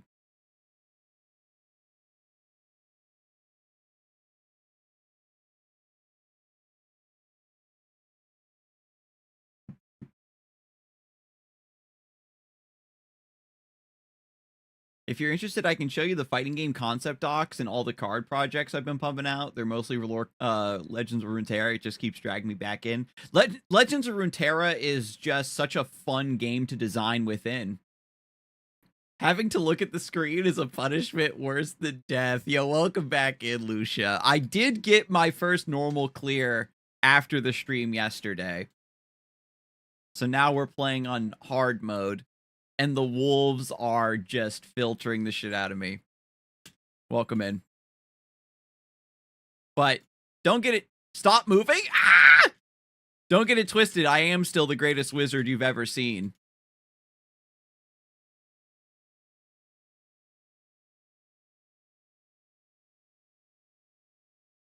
And we're finding some really silly builds. Oh god, stop moving. Okay.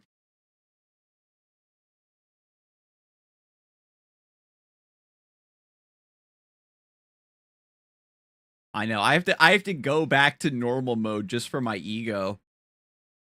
Wizard's probably bottom 2 class in terms of consistency. You can have some insane pop-offs, but a lot of times she's just not as good as some other more consistent classes. Well, now you make me like it even more.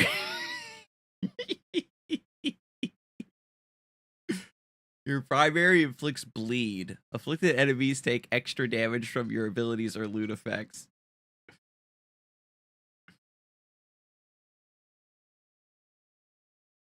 But apparently I think I have the VOD track set incorrectly over on YouTube, so apologies to everybody watching over there who can't hear the game sound. I forget where I clicked to set that up. It shouldn't matter. I got bopped the other day when I was doing my Cyberpunk discussion. But for Rabbit and Steel, it shouldn't matter.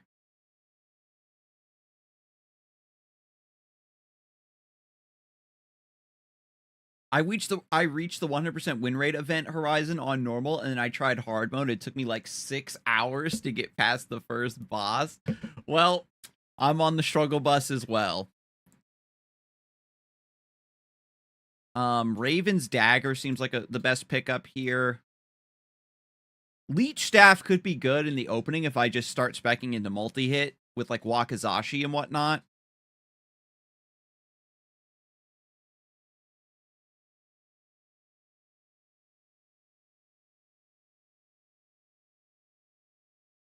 Yeah, we'll try it.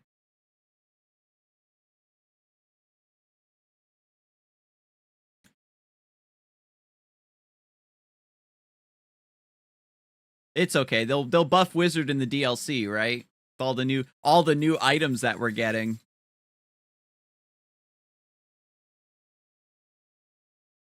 I don't even know what's in the DLC, to be honest. The dev can take their time.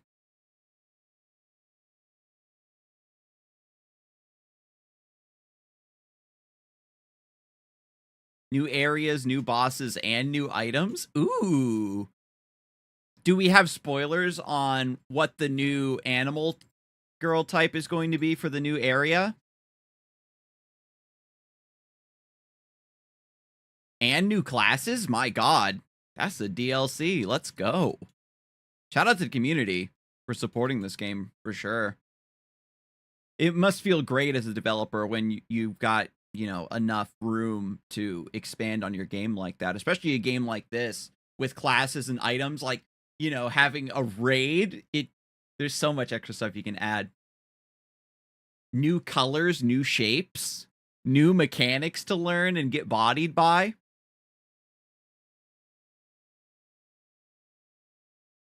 So this applies Curse. In the DLC, they're going to add blue Dark House. It's just going to be red Dark House, but with wind. We don't have much info, but there is plants in one of the new areas. So new bosses, we have 0 info. New items, we spoiled a bunch, but not all of it. The new class we revealed 3 out of 4. What? 4 new classes? God.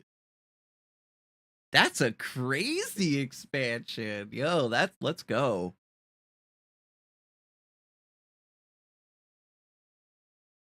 That's mad impressive.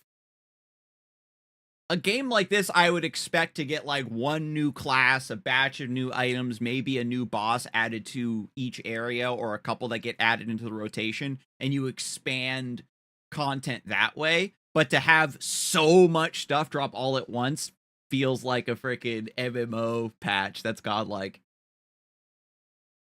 Have you unlocked all the classes in the base game? No, I have the sniper. I got the spell sword. And I don't know what the other classes are. The party I played with online, we had an assassin, a dancer, and I think it was a spell sword. And then I was the wizard that was dying a lot.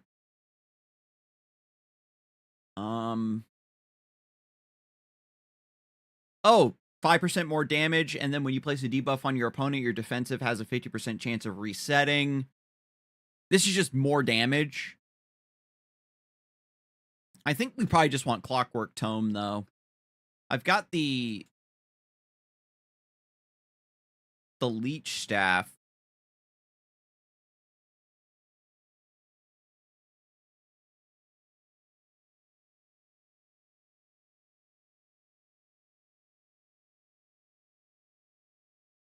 And then this applies Curse.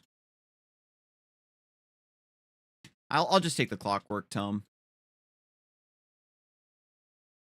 I think if I had more confidence that I'd be able to get some, like, buff-debuff synergy, I would just jam it.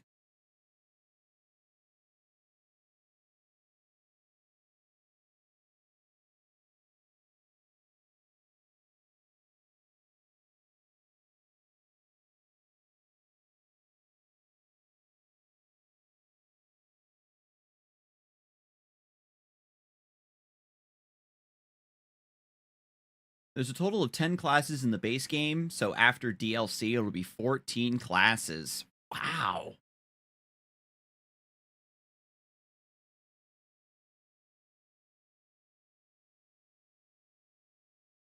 Did you see the new Pokemon Hatsune Miku crossover? Yeah, it's been like a project that's been going on for a while. It's called like Project Volt or something, where it's like Miku as a gym leader for like all the different types, and they recently released like a little music video showcasing all the legendaries and stuff. I only saw like people's reactions and clips. I haven't watched the video all the way through though. Emerald Primary just gives us movement speed, which seems good. I want to go for like the multi-hitting stuff, so being able to run this would be great.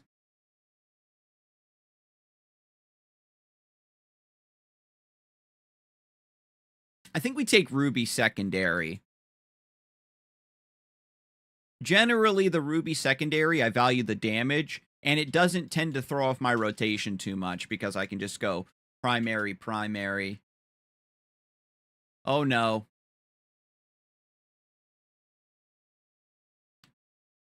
I dashed too early.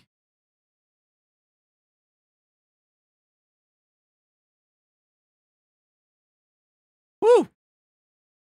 Okay, I think I got it. Oh wait, no, I'm fucking dead. Oh yeah, that's bad. That's really bad of me. 1, 2, 3, 4. Let's call our friends. Yes! No! 1, 2. We need to move from the 1 to the 4. Ah! I was feeling myself. I was feeling myself when I dodge. It's like you have to move from.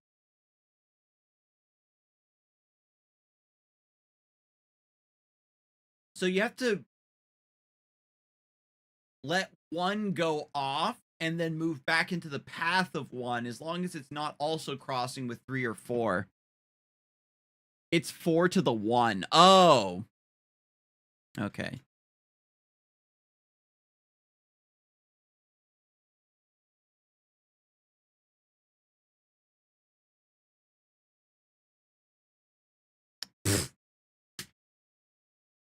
Swing into that one. Oh man, the Omega filtering continues. Ugh. All right, time to lock in. You said it earlier when you said 1 to 4. You said the numbers mixed. We're just learning Pat. Oh wait, let's look at the classes. I've got 1, 2, 3, 4, 5, 6, 7. So I got 7 out of 10. I need to read some of these new classes though. Druid seemed pretty cool. It's a dot. 6, 7. Oh my god. I just keep thinking of that video where the guy's playing with that little like toy phone and it's like, let's call our friends. 9353. Spell Sword deals 90 damage in an area in front of you, hits twice when you have Dark Spell. And then our secondary gives us Dark Spell.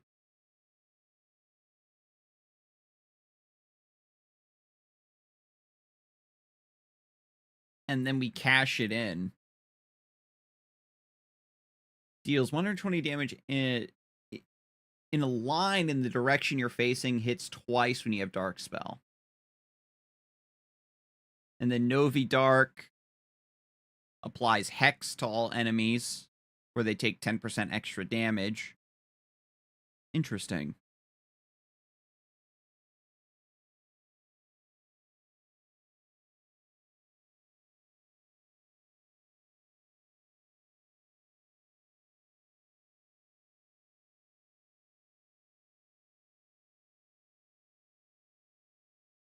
I think I'd probably learn Druid next.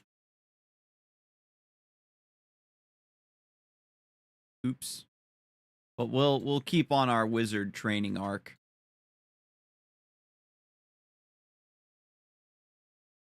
Spellsword is a lot like wizard, but you have horizontal hitbox instead of slowing self. Right. Uh-oh.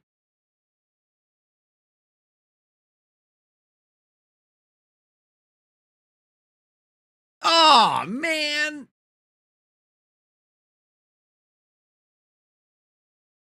It just barely clipped me.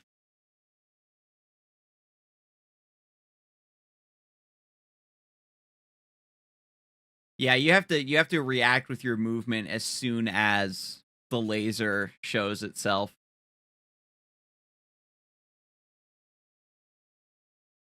I wonder if they will buff any of the underused classes. Like you were saying, Scizor, that wizard is bottom 2.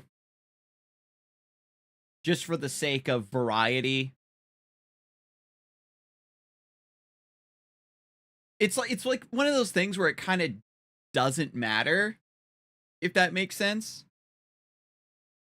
Because like the weaker classes just become a difficulty modifier for players who are very, very skilled. You know, they'll play a weaker class or one that has, like you were saying, less consistent upgrade paths. That's what I mean, yeah. You just find your favorite and go from there. And if you can't clear, then it's just a skill issue. Ooh, all abilities have a 20% chance of dealing 200 damage to all enemies when used. That seems solid.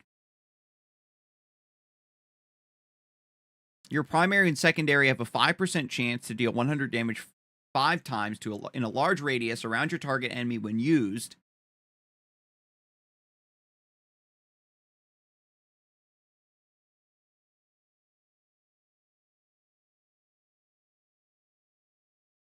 If I had Sapphire Primary, oh baby. Sapphire Primary always makes me die, though. I'm just going to take the Thunderclap gloves. Oh, you again.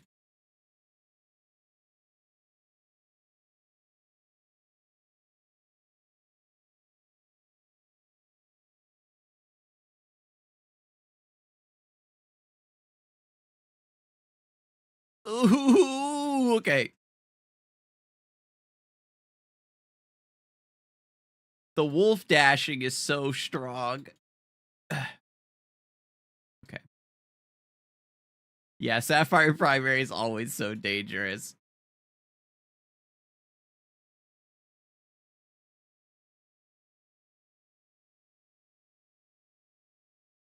Every 10 times use an ability, deal 500 damage to all enemies. Divine Mirror jumps out at me.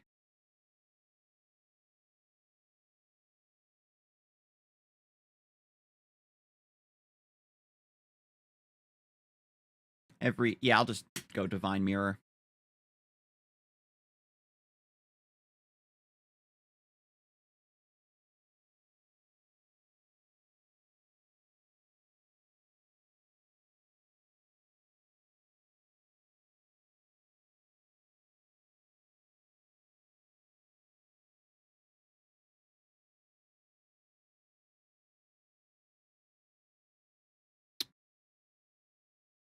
Get those mice out of here.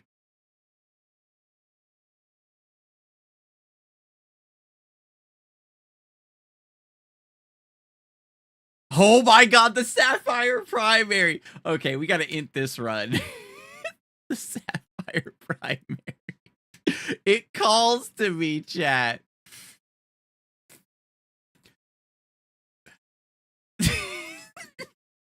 It's like when Bilbo's looking at the ring. Why shouldn't I take the Sapphire Primary?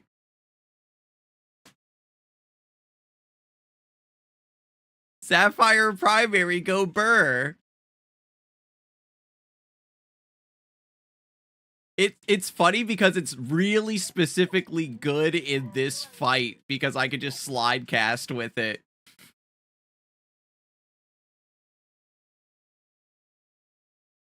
And I've got Divine Mirror and Thunderclap gloves, so it's actually broken.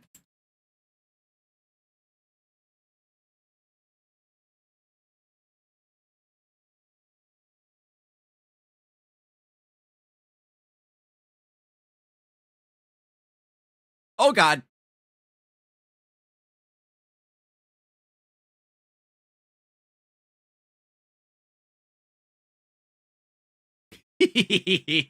Let's go. I've managed. It's like I'm a shonen protagonist, baby. Oh, Sapphire Primary doesn't have a downside when you're under the effects of wind. He's building around the encounters. I'm a shonen protagonist. What? I've managed to tame this power?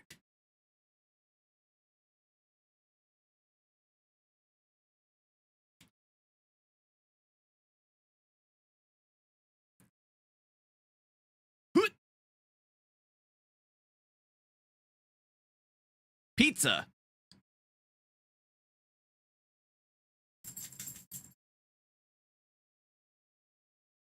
You're moving.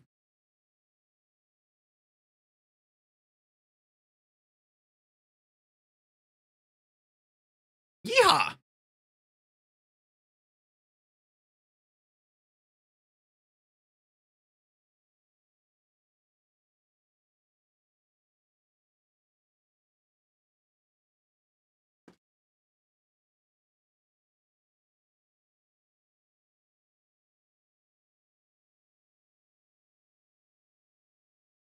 Oh god.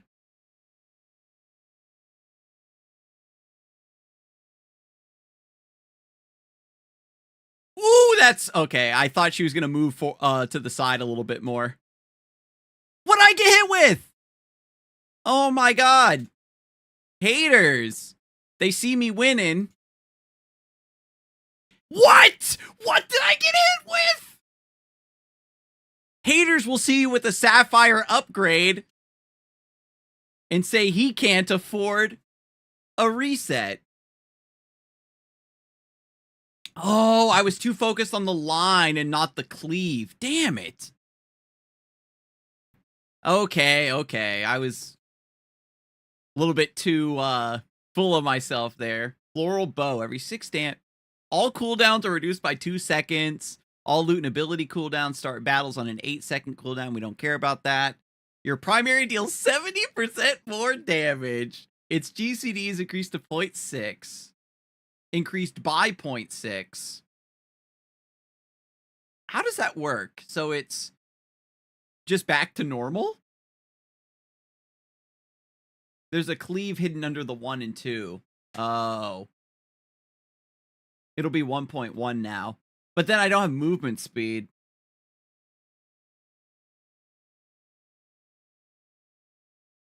Yeah, that's cheeky.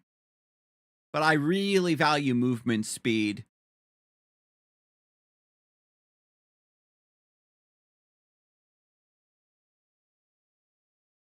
My special starts on a 8-second cooldown, and I theoretically could just reset it.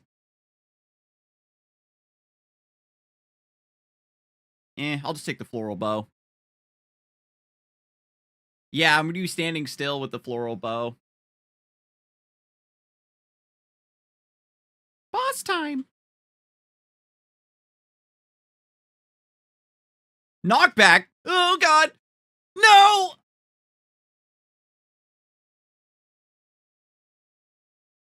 Ugh! Fuck me!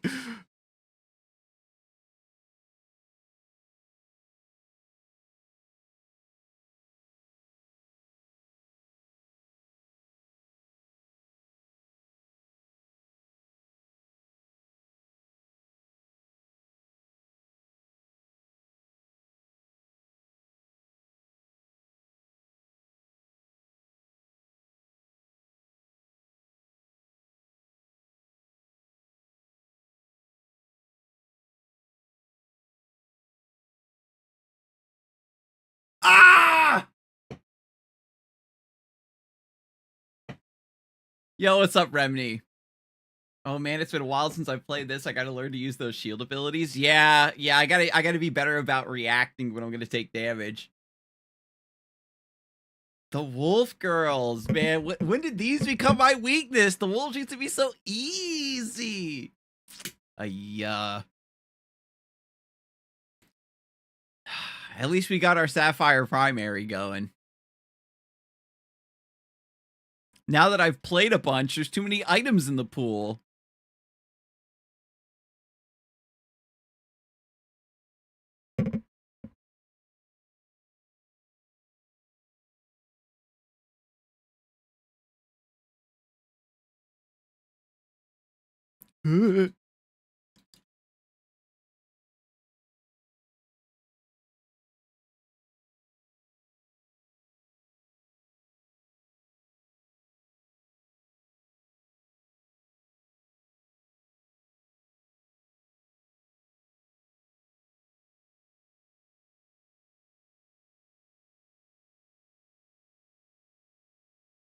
Whew.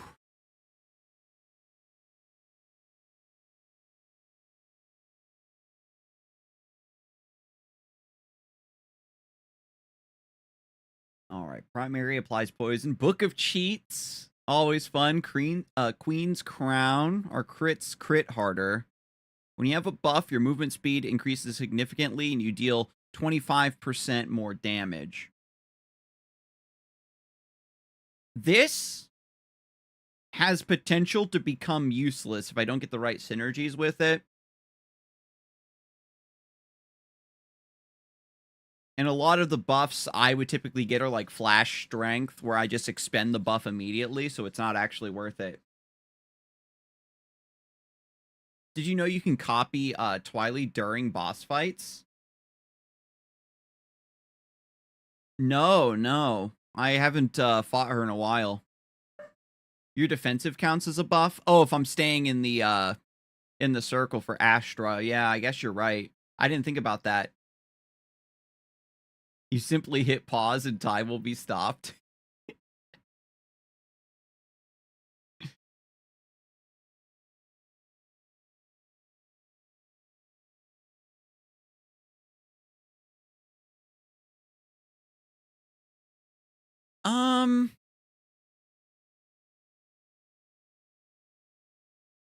There is I think it's the Opal defensive upgrade. that makes it you get to keep your Astra buff without having to remain in the field, so that could be quite good. But we're still relying on getting a very specific upgrade to make this worth, unless I just want to Astra 25%. Ooh, I'll take it. I'll take it. Otherwise, it's Book of Cheats, and like Book of Cheats is funny, but like it doesn't do anything for me. At least this way, I can get like a really big buff. Oh god, not Turbulent wins!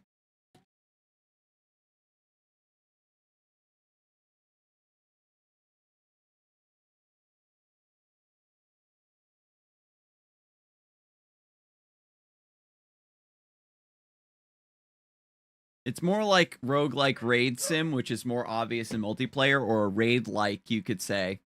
So this is roguelike Undertale. I'm sorry, that's just what pops up to me. I actually haven't played Undertale. I know that you are kind of like... I've seen players kind of debate on whether this should even be referred to as a bullet hell. It kind of feels that way. When I was first learning the game, it felt like there was like 2 or 3 bullet hells kind of stacked on top of each other. But yeah, the idea is that it's based on raid mechanics in an MMO. And my experience with those mechanics come from Final Fantasy XIV.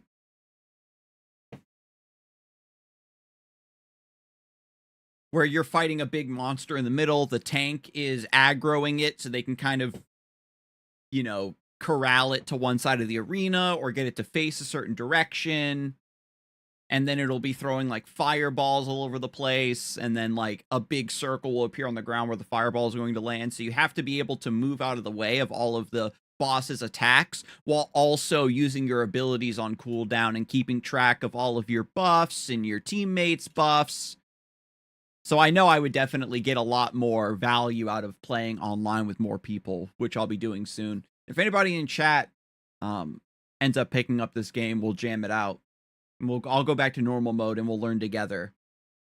Undertale Don't Die segments are Toho segments, and R&S is Toho Final Fantasy XIV.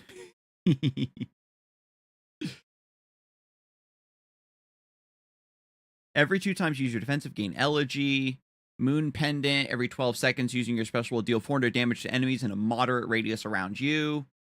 Your primary's GCD has a 50% chance to be 0.8 seconds instead of its normal amount.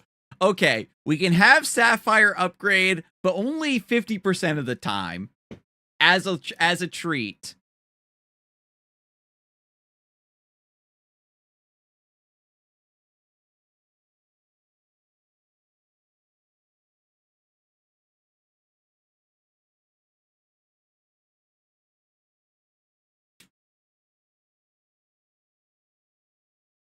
Oh god.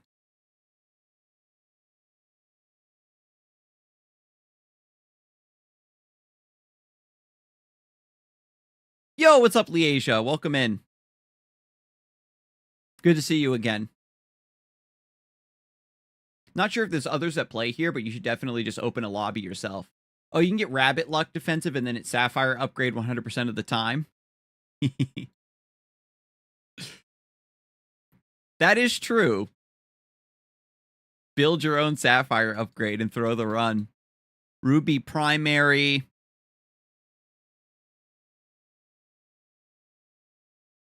Has a 4-second cooldown. So that actually counteracts me having a 0.8 GCD cooldown. Garnet special. Chances of resetting is higher. So that way the Ghost Dagger gives us a chance to get more resets when our primary has a pseudo reset. And I'll pay 5 to heal that 1 HP because I'm a coward. It's basically Exodia. I gotta find the Necronomicon again. That one is super fun.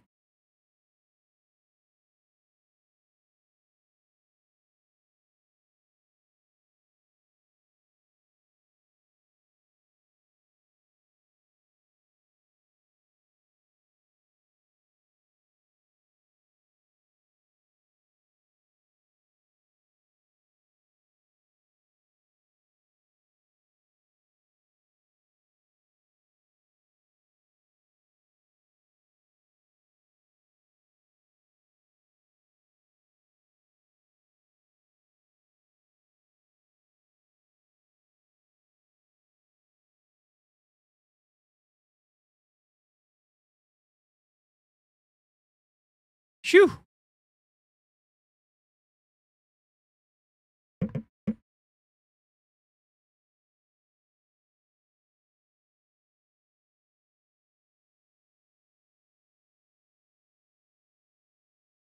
Just do a normal rotation. Just do a normal rotation. It's free real estate. Just a normal rotation.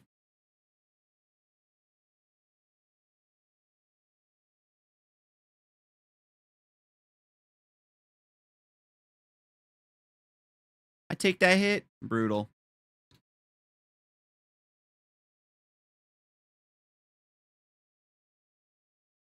Okay. I was trying to do the thing where you can, like, aim in between them like Scissor showed me. Oh, no, it's Tasha! Tasha, spare me. Now it's now for Tasha's special move.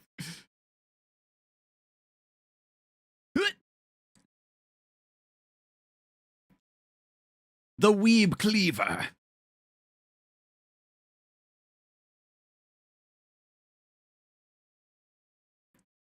I think it's safe, like, right here, yeah.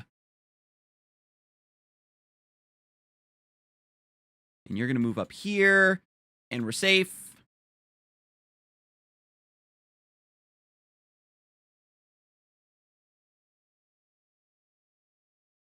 And you're moving here. And you're moving here. No! Oh, God. Woohoo! Oh, my God. Let's schmoove. Let's go. Doubters. Who thought I was going to take damage there?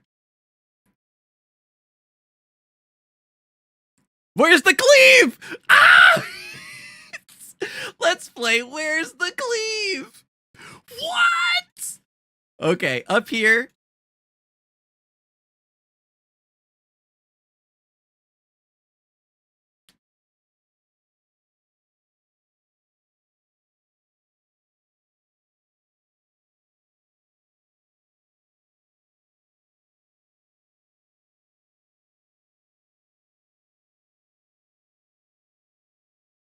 Who?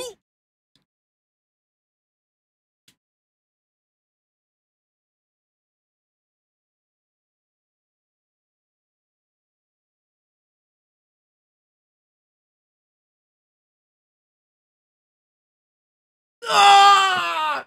I was in the middle of casting my primary. Ah. I didn't get a single synergy with the Shrine Maiden's robe either. Oh my God. I think the hardest part, I was kind of feeling it there. The hardest part, I think, definitely is that I think it is difficult for me to get something really insane off of just 2 items.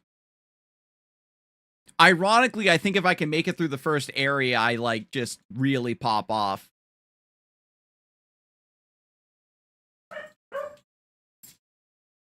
Where I'm, like, just kind of double dipping on the hard mode in a way because I just don't scale as well until I get a few more items under my belt and, like, gem upgrades, you know? And also, I apologize. I just mindlessly jumped right back in because I'm always one of those kind of gamers of salty run back. So I didn't think to open the lobby if you were waiting. But it's not like I have to wait long.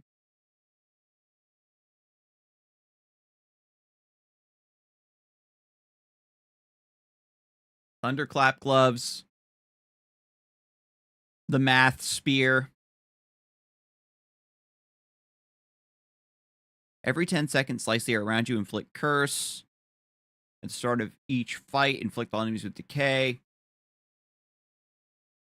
I think it's just Thunderclap gloves again.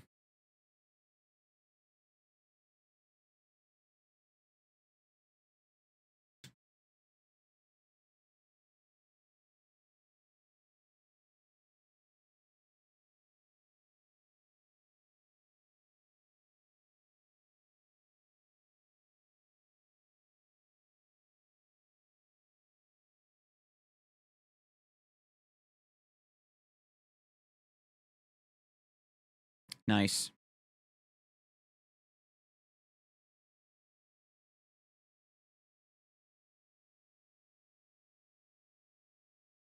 Royal Staff, Bolt Staff, deal 150 damage to all enemies when you use your special. That's good because of my reset capability. When a percent chance succeeds, deal 200 damage to all enemies. So that combos with the Thunderclap gloves. So that just actually doubles the Thunderclap gloves. And then also this will proc when my special resets. Let's go. 2 solid items.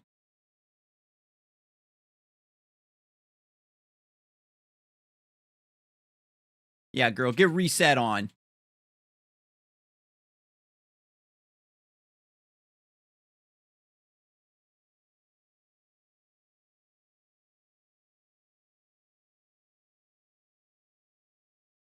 Whoo!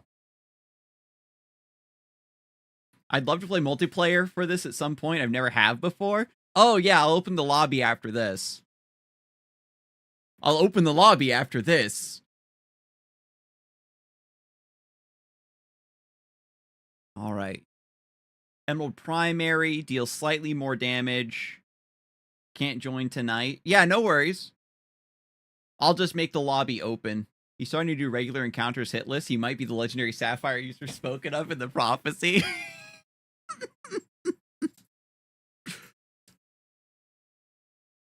Charges your primary twice and your special once. Emerald Secondary is so good. Emerald Primary, I think I actually want to take, though. No, not yet, Gilly. Not yet. Daddy has to die one more time.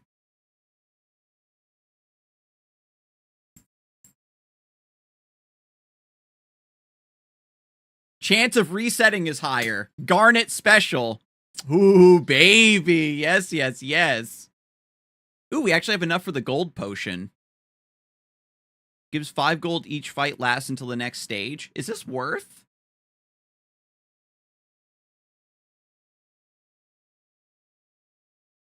Yeah, it does pay for itself.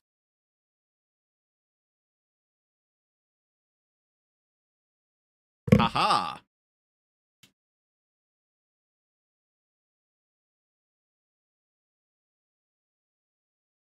And then my primary has Resetty Spaghetti.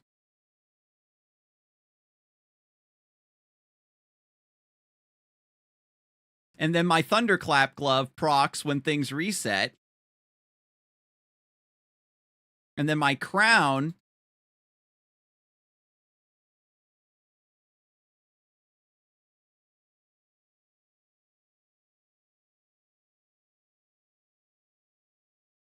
Okay.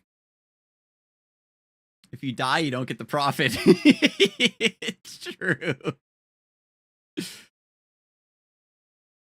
Oh, the tether! The tether! Oh, God. Okay, this is the hard part. This is the harder version of this fight.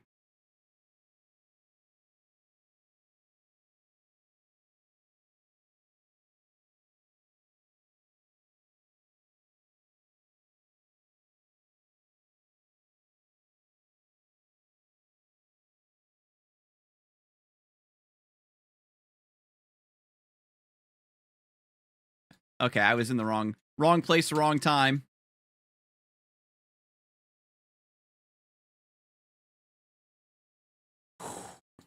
Man, I need healing. We're gonna make it, chat. We're gonna make it. Oh, God, Tasha! Just keep resetting. Just be lucky. Be good and be lucky. It is our way. Okay, I'll take that one hit. Gotta keep it spicy for the viewers. I just won't get hit for the rest of the fucking match. It's totally fine.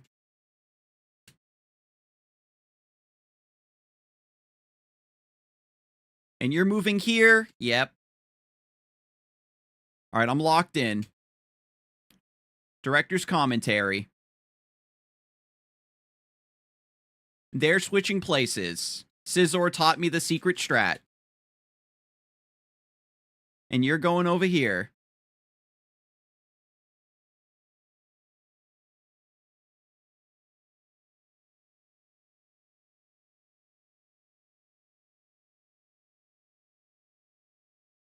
Oh god, the cleave. Oh my god, no. I gotta use my eyeballs.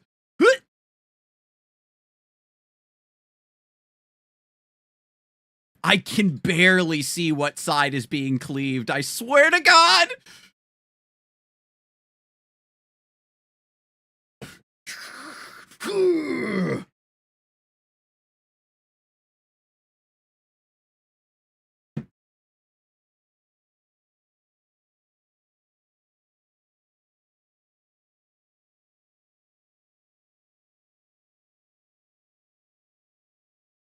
Poison frog charm. Your defensive applies poison. When a percent chance succeeds, apply poison to all enemies for 5 seconds, which deals 50 and 50 times 5. But this just gives me invulnerability.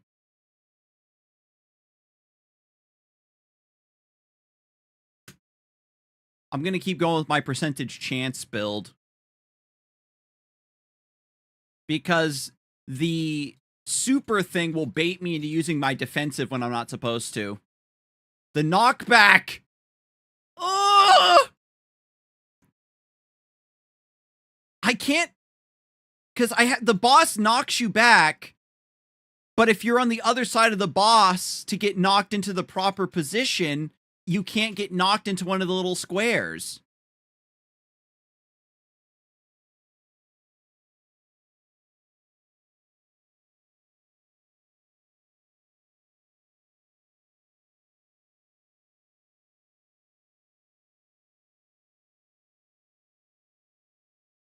Ah!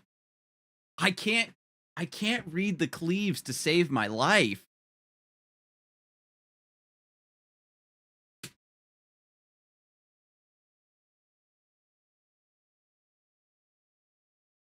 Oh, the way I was reading it is that the whole screen is cleaved and there's one safe square. So I thought that you had to use the mechanic so she knocks you into the safe square. So they show up and then you have to get knocked into the front half so that it's already cleaved and then you get knocked to safety before. Oh, man. That mechanic's even more ridiculous. That's harder to do, I think. All right, hang on a second. I was trying to see earlier if we could turn off the text instructions, and I'm wondering if this raid effect visibility is what makes it so I can't see the cleave. Or is it like boss effect visibility?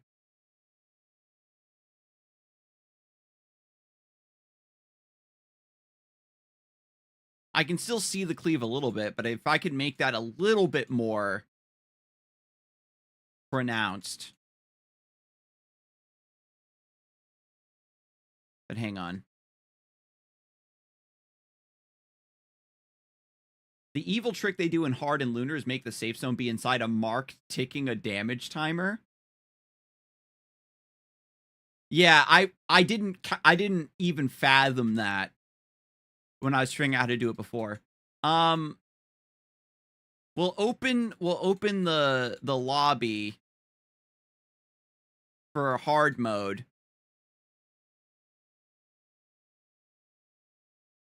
And we'll set it up like this. That way I can take a break, go let my pups out,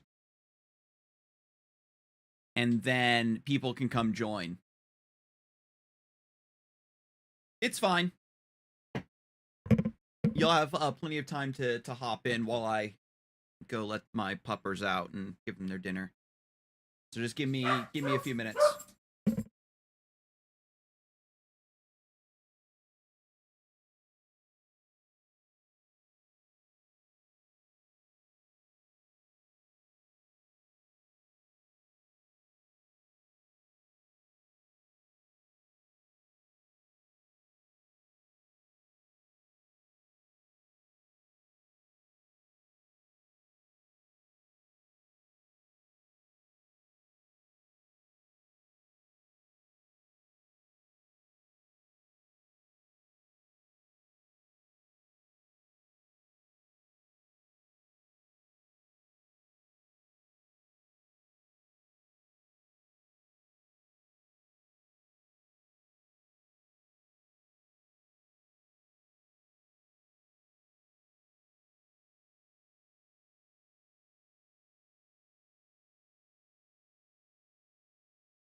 All right. Yeesh. All right. Sorry about that. Yeah, the pups just didn't want to go. So we had to run all around first. And they left. Oh, we just missed somebody? Oh, that's a cool looking class.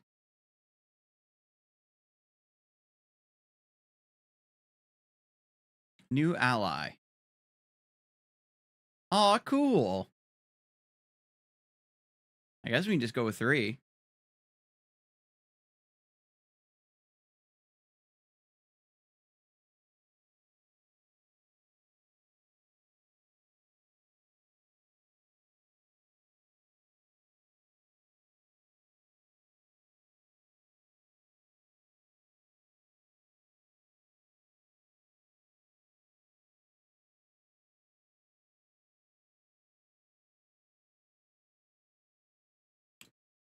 All right. Oh my god.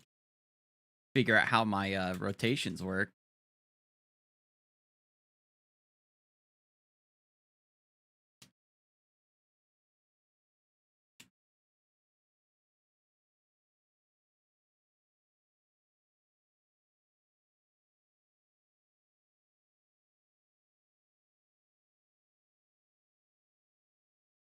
Hearing the effects of like everybody's resets and stuff is very satisfying.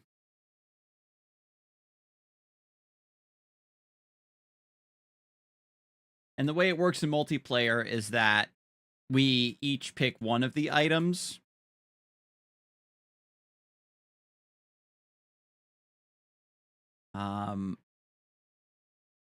I feel like the sparrow feather is fine for me.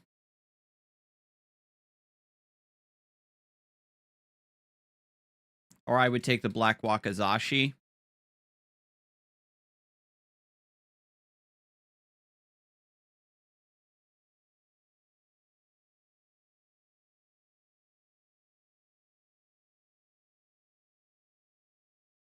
But if is Clover's class like something that spams a lot of low cooldown where like the sparrow feather's good for them? Oh, they'll just take, yeah, they would take the bracelet anyway. That makes sense. Cool.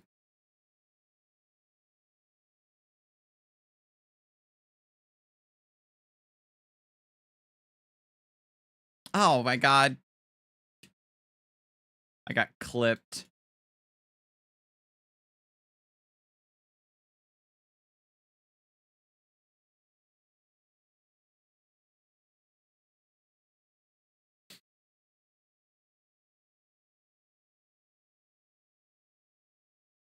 So there's a new spread out mechanic.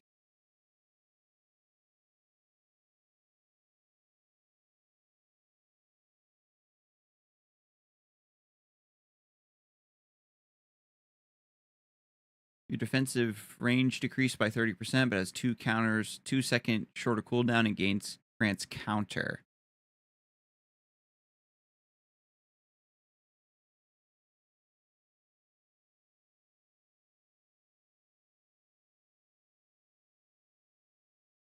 Clay Rabbit's probably best for me since I'm a noob.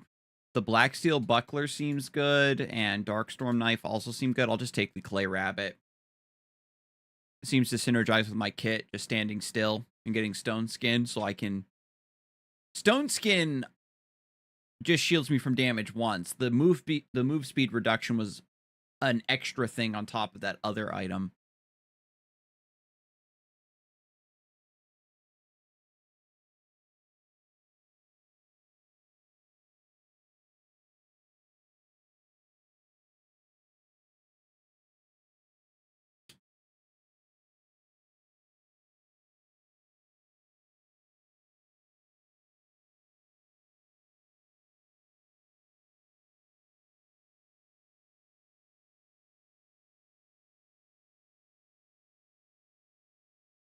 Nice.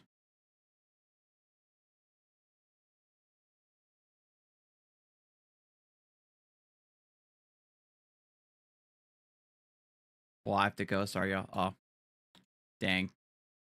Okay. Us versus the world. Just a straight primary upgrade.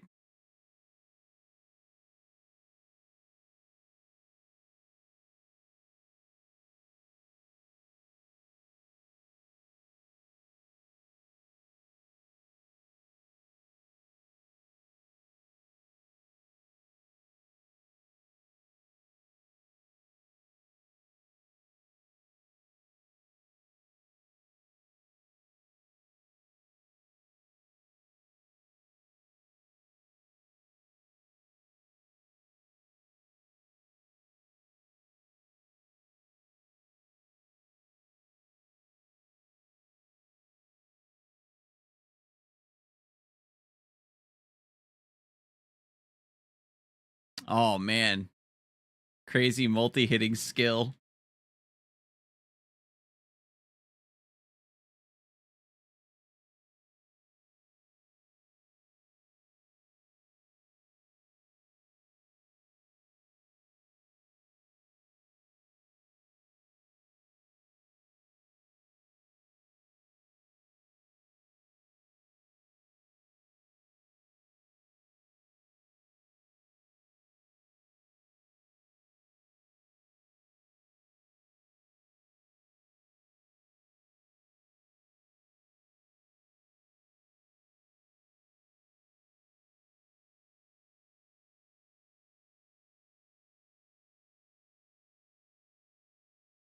Nice.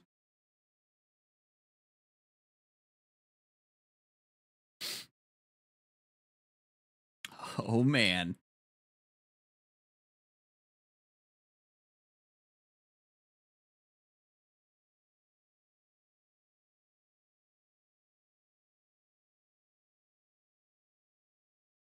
Ooh.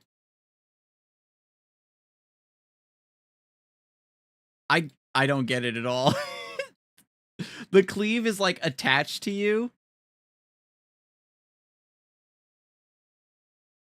What? I completely misread that situation. I just have to trust you.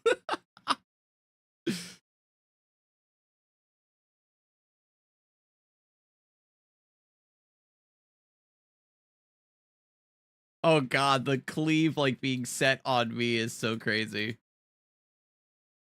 So one person sets the cleave and I have to move up. Ah! I'm getting jingly keys where I'm looking at the cleave too much.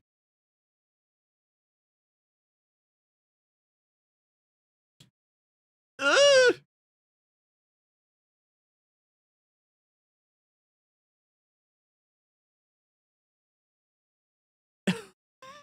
Oh my god.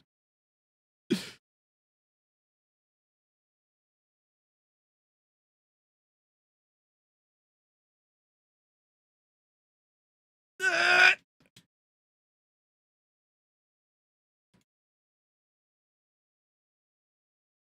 No!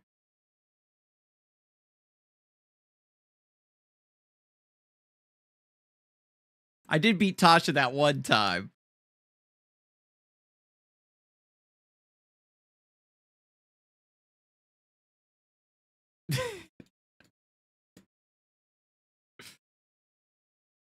Well played.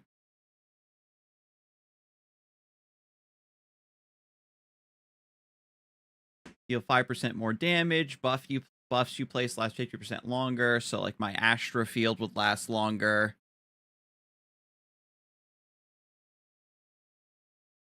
Every 40 times you or debuffs you apply deal damage, you gain invulnerability.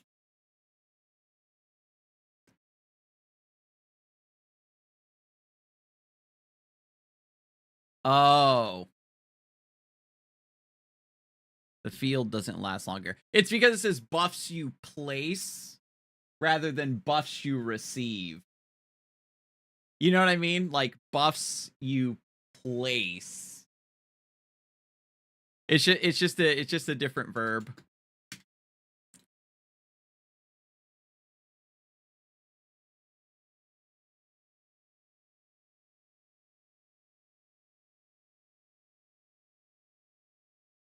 Oh god.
Oh my god.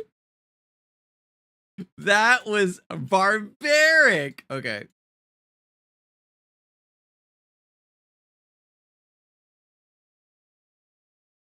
Time for a real fight? No, Merrick, go away.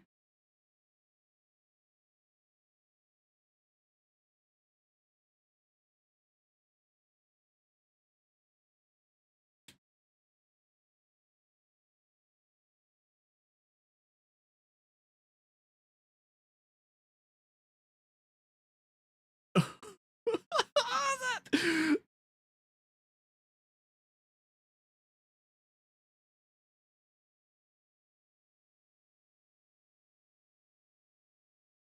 Bullet time.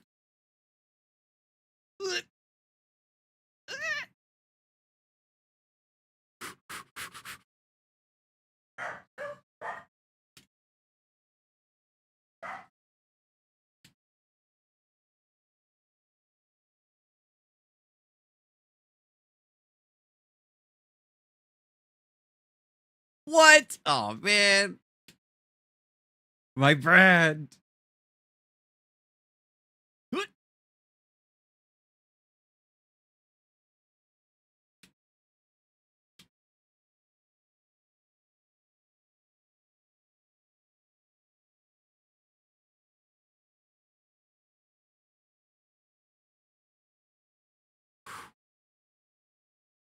It's fine. It's just plaid. There's nothing to be afraid of.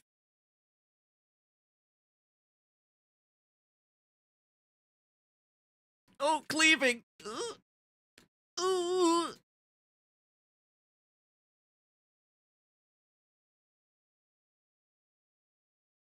I I don't know why. It's just my brain, I think. I just don't have the ability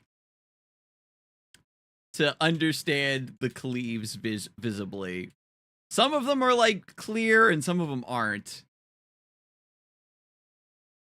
Oh god.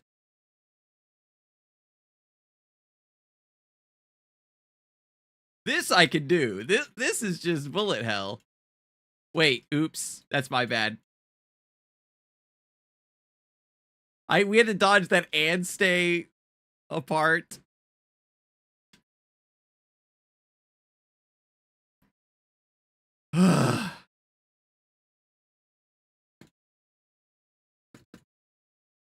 Beat a boss on hard difficulty to get lunar difficulty.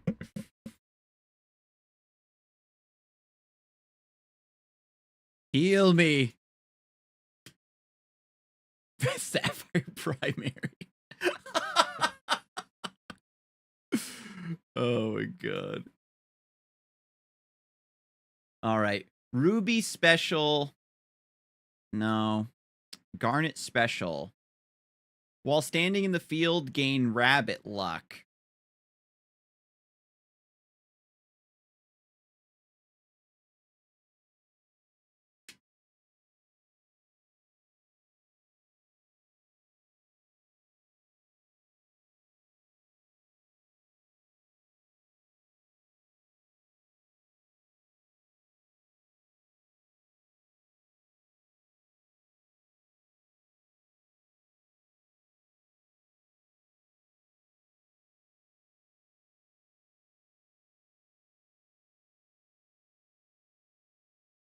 Aha.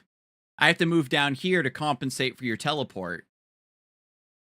Ah! Oh, wait. I see. We spread out and then it forces us to match colors.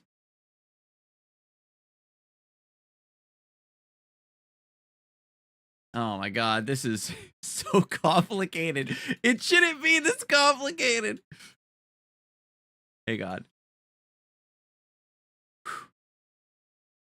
Sapphire primary. Coward like the goblin mask. It really does call to me like the green goblin mask.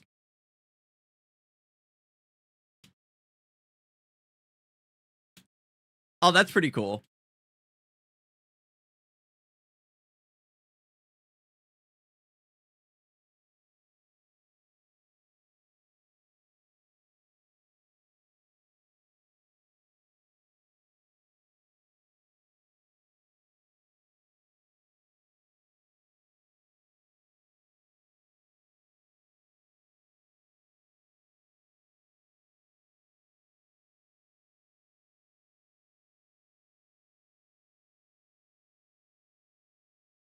That's actually a really fun fight.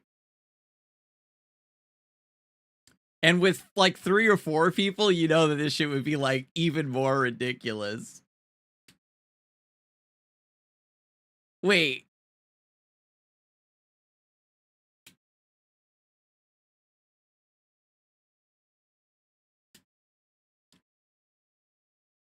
I wasn't sure what the significance of the red teleport is, but it's just to let you know that you teleport in order like that.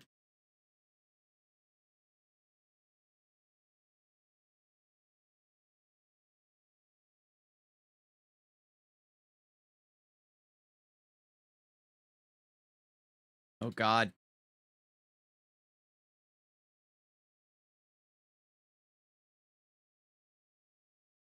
Ah, damn. I was trying to reverse engineer the teleport, and I mistimed my dodge.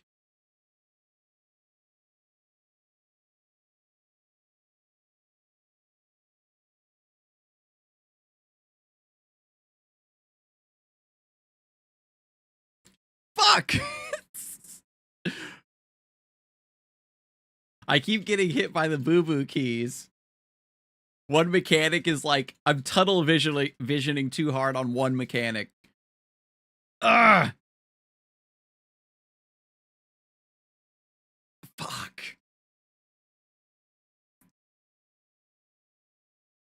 Wow, teleporting my dead body? That's rude.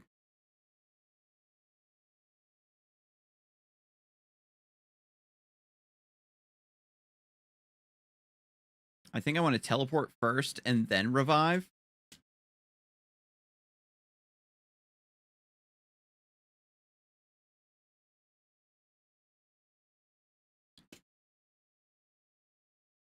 And then we... Ah! I was looking at my... I was trying to... yeah. I was looking at my second teleport about to pop, and I was trying to move into position for it, and I lost sight of... You form a rectangle there. Oh, okay. So the rectangle just cancels it out. I'm overthinking it, yeah. Where I'm trying to react to the teleport rather than just preemptively arranging yourself. Gotcha. So you do the opposite of both teleports. It's very thematic that the crow like makes you do geometry and all that kind of stuff. That's a really cool fight thematically. Honestly, these demons do got hands. Every 12 seconds. Yeah, I had to be bottom and left.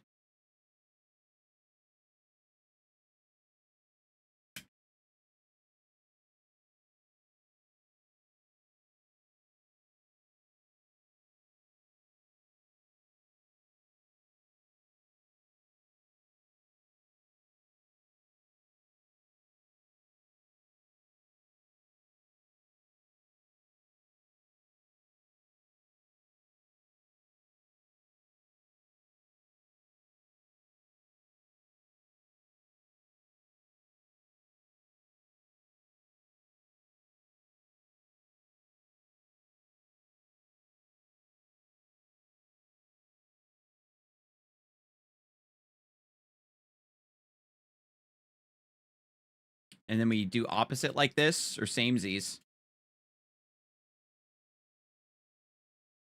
And then I teleport to you. Oh, God.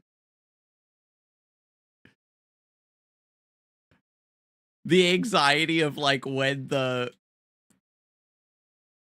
mechanics can make you hit other people.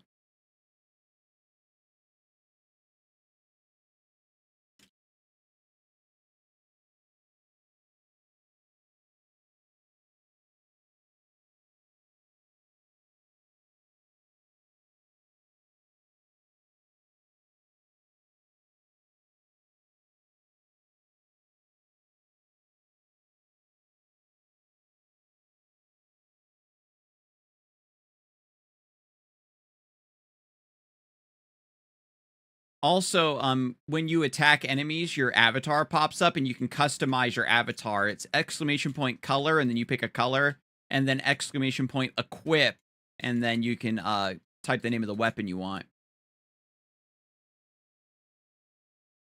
Which I need to make into like a panel at the bottom of the screen or something. So we spread out, stay spread out. Yeah, we just maintain our positions.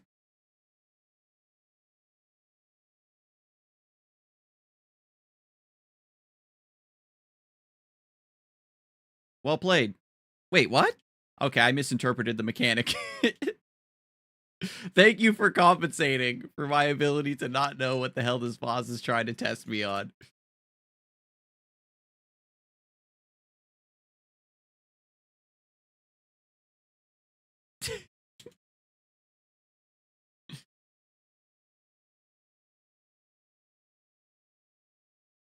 And I currently don't have anything that lets you just straight up flash your avatar. Actually, no, the test redeem is still active, right?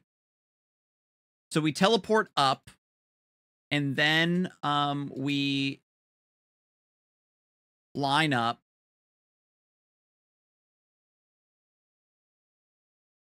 Then we spread out.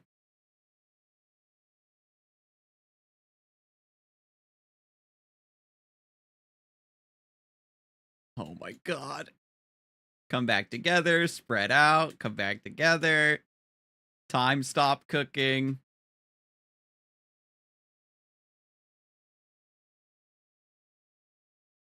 Oh, it's not a scythe, it's a sickle. The chain sickle. Oops.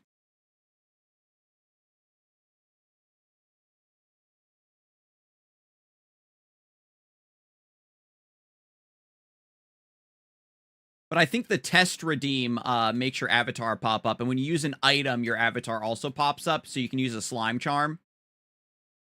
And we also made it so that you can use as many slime charms as you want now. It's not limited to one person per stream now. I'll get there eventually, Coffin. Also, we have Knuckles. Nux. Knux. If you want to use a pair of Nux. It's exclamation point equip for your axe. Sorry. I didn't catch you were putting exclamation point weapon. I thought I put it as exclamation point equip, but I guess it makes more sense for it to be weapon because it's exclamation point color to select your color. Primary, no. Secondary, Sapphire Special is multi-hit.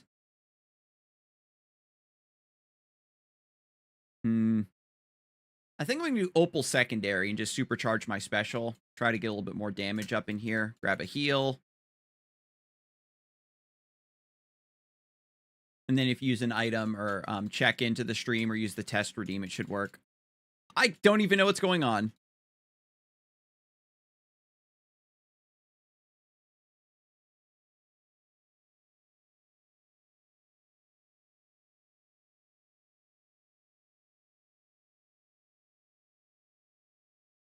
There's a cleave in here somewhere.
Whew.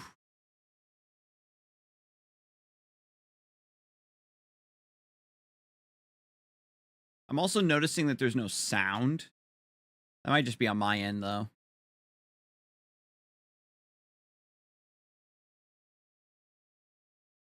Ooh, I did the mechanic. That was smooth.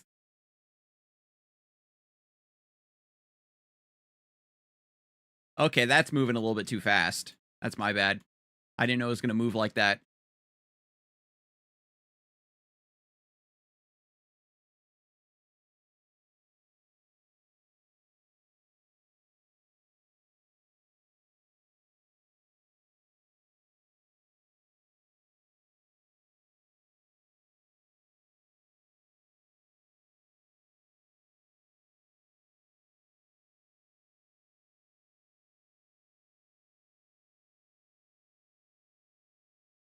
Oops. Oh, God. I should have trusted myself. I feel like this is a safe spot. Yes.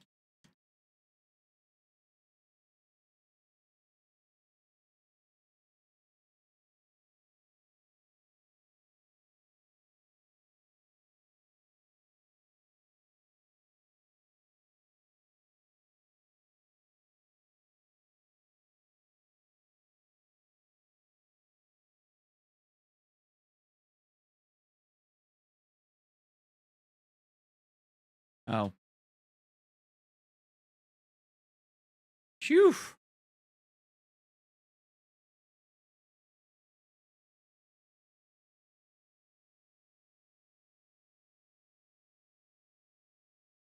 Ruined Sword. Secondary deals more damage. Ability and loot that hit for 100 damage or less. Now hit for 100 damage. That buffs my eagle feather.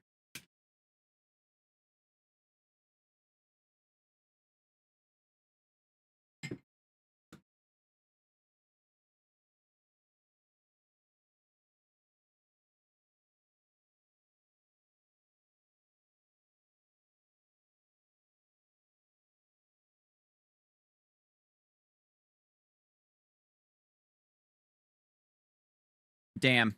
I tried to get it to knock me into the...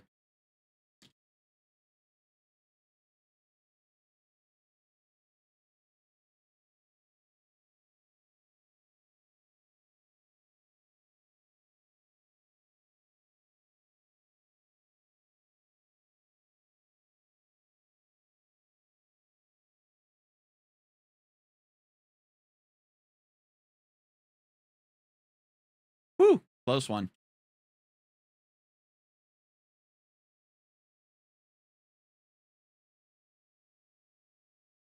Damn, they make you get right into position for this one. They are not fucking around. They're like, I hope you got a little bit of movement speed on you.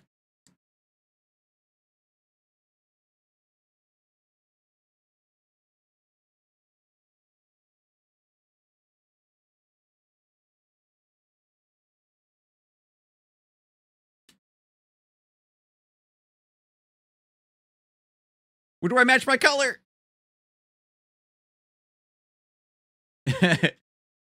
I was looking for a spot on the ground for it. But sometimes you have to not match colors.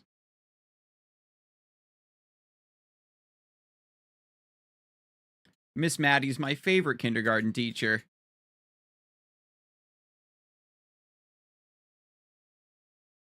Blah! Oh. I touched the spinning orb of death around the boss in the middle of the arena.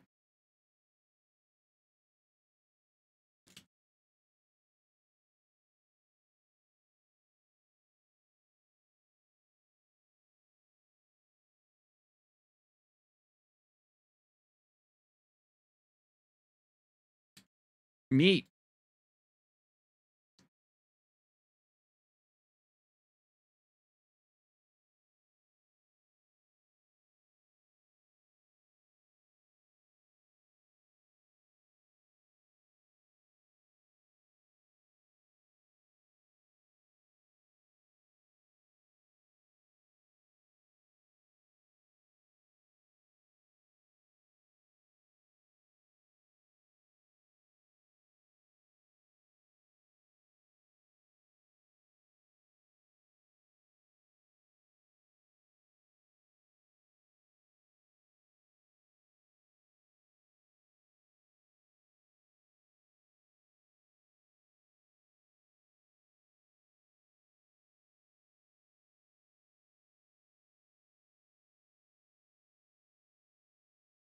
Damn. Oh, that goes through my stone skin. Brutal.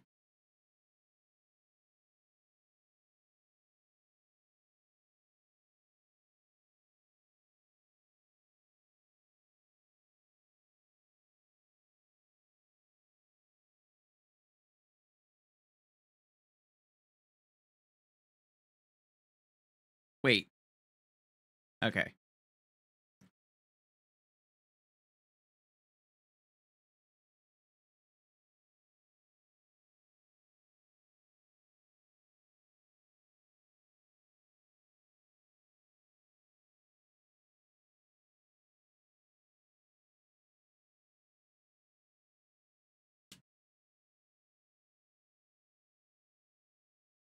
Whew.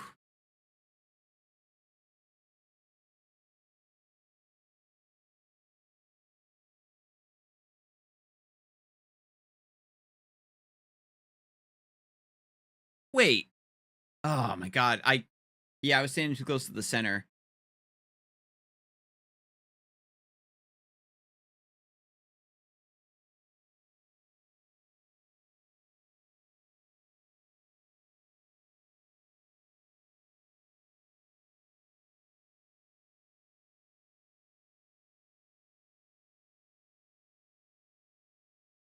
Whew.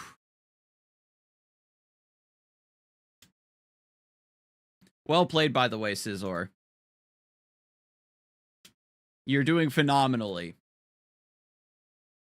I know, right?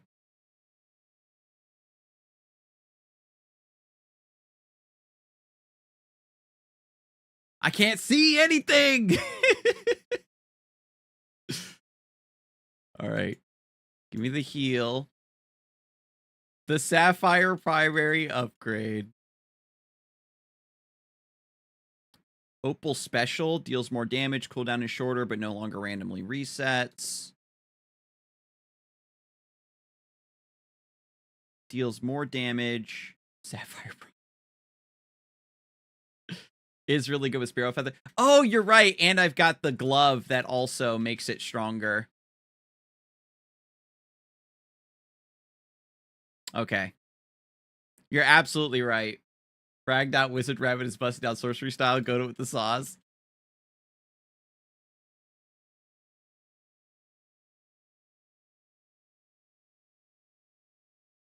It looks like it's being cleaved, but I can't tell. Oh, that's the area split.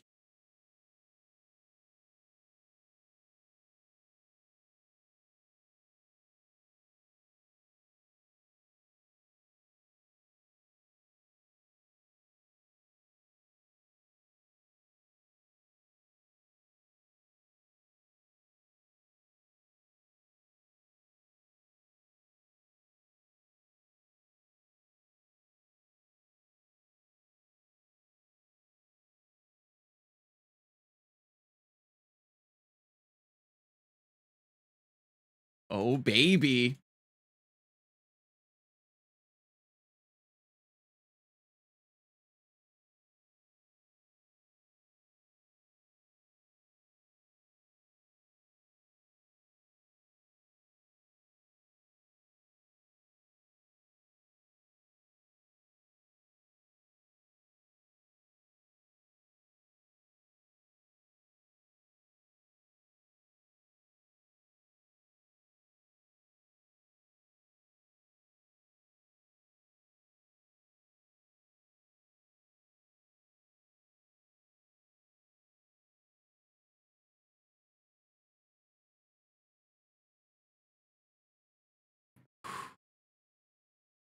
Must stay locked in.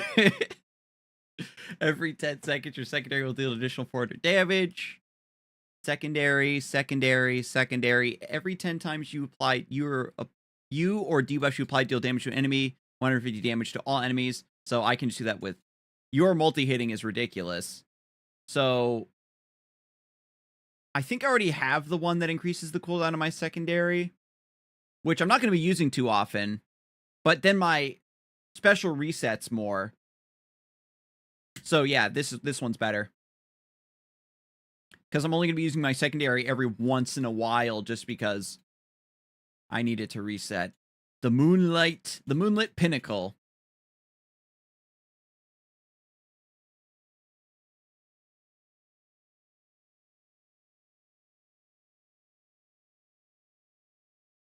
You're just...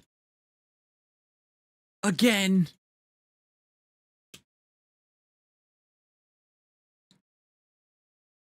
And now, fight your rival.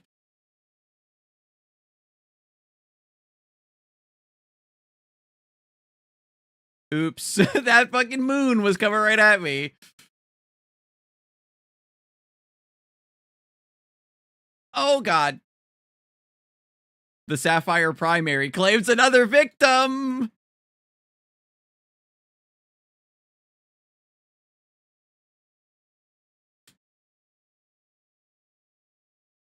Well, that sucks. I needed to get in on the other side.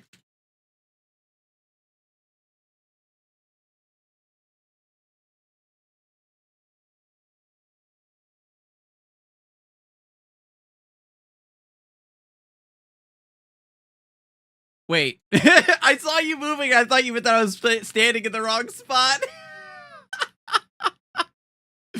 Okay, I see now, because the spread out, and then the laser's going to rotate, and then we have to make sure I'm not standing in the right place to cleave.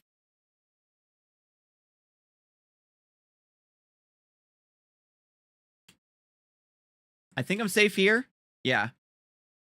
Then we go down here. And then I die because I got pushed. I didn't compensate for the push. Wait, I wasn't standing in the right spot? But then we had to stay spread out though. And then I'll revive.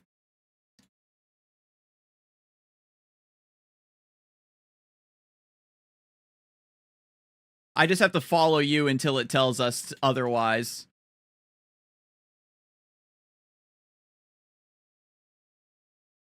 Oh, man, I tried to squeeze in there.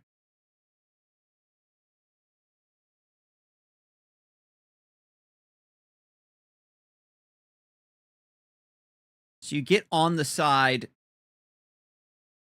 that it's rotating from.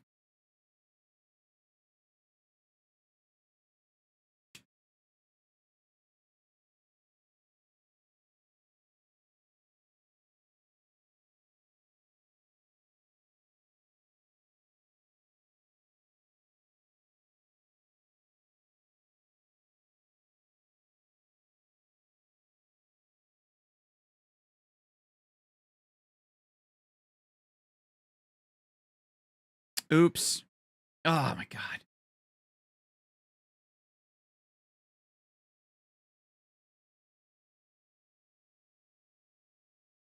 It's a good thing Scissor's godlike.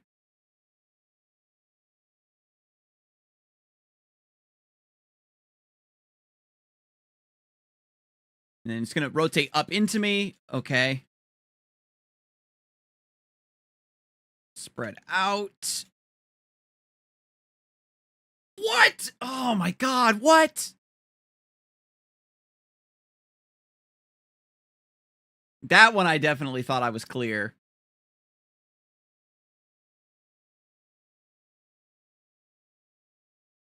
Oh, it was a cleave. Oh, that's why. I thought I dodged a bullet. Oh my God! Ah! Oh, man. All right, so while I'm dead, I can just reevaluate, take a deep breath.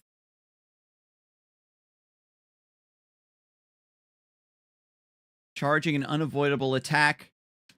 Prepare to defend yourself.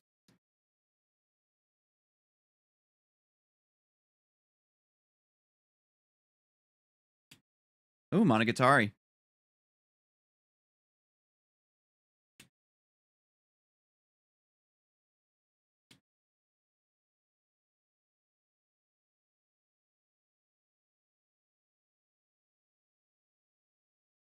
What? What did I even get hit with? Oh my God. That...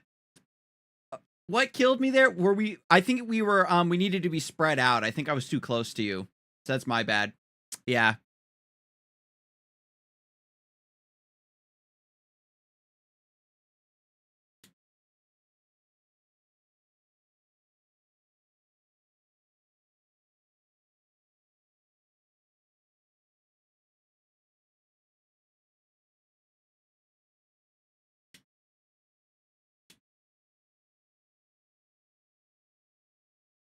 Oh God, match colors. Fuck. Fuck. Ugh.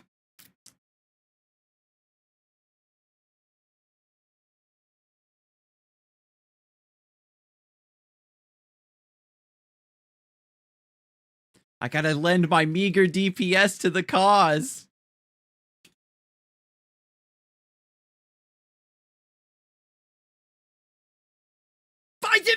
Okay, that was user error. I moved down too quickly. I touched it.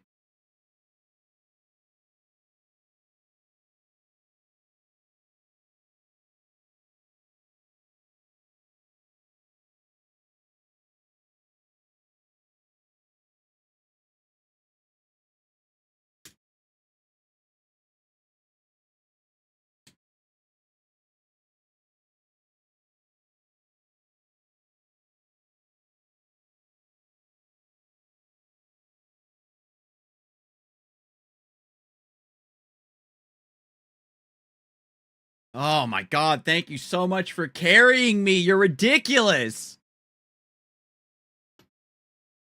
You're actually the GOAT. My word.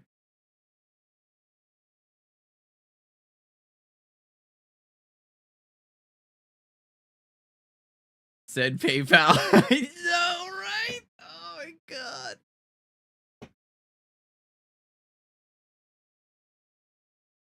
Comes with experience. Man, oh man. But seriously though, well played. That was incredibly impressive. Which in this case is 450 hours. All right, get 2 more in there now.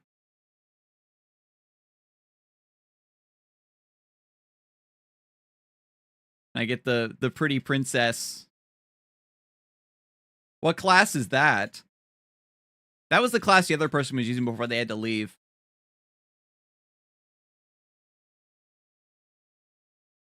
But of course, like, play whoever you want. I don't know about team comps.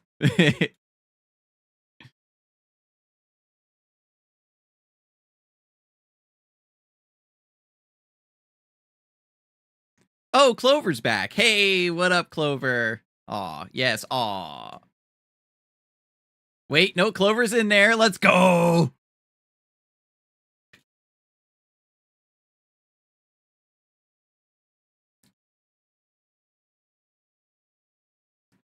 Ancient. What? This time, I'm gonna just try to focus more. Fuck.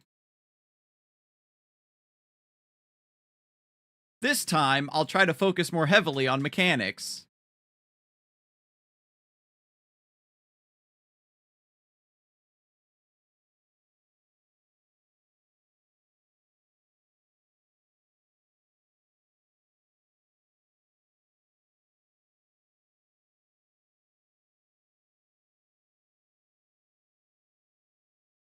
Death Cap Tome seems good for me. I can't abuse the Abyss artifact as much as I did on my normal run. I hope your backpack is big enough. I'm not sure if the others are experienced, but if they are, it'll be easier. Just having more people in general, I think, will make it fine. Steel yourself. Yeah, I was going to say, this is a spread out fight.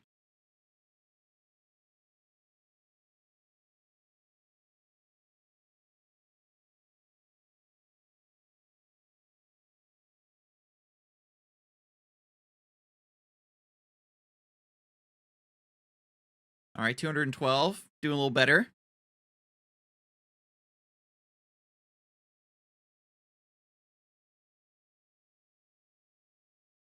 It's back to be built like Yujiro. Yujiro Hanma, indeed.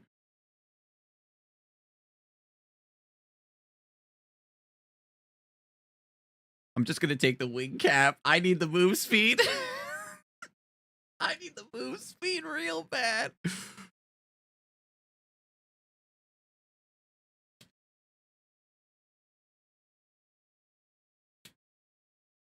Wait, no, I gotta get the circle.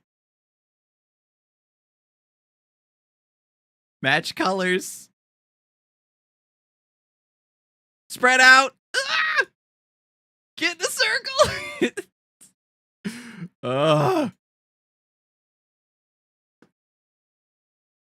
This is Demon WarioWare, and I can't pretend that I don't love it. I like that scarf, too. That's cute. Emerald Primary.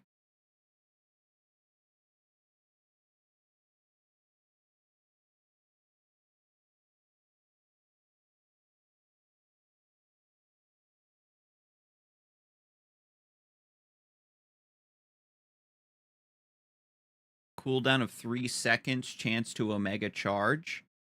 I'll fish for it. If I can't do damage, I'll just do bursts of damage.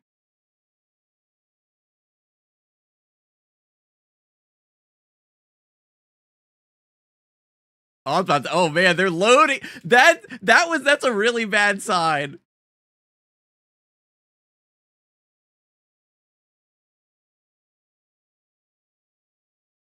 Wait.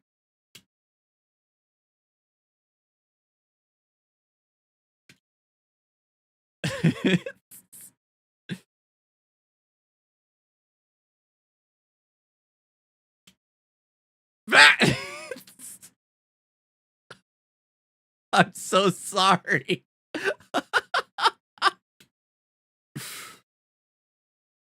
Ugh. The wolves. I forgot about the wolves. It feels like it's been ages since we fought the wolves.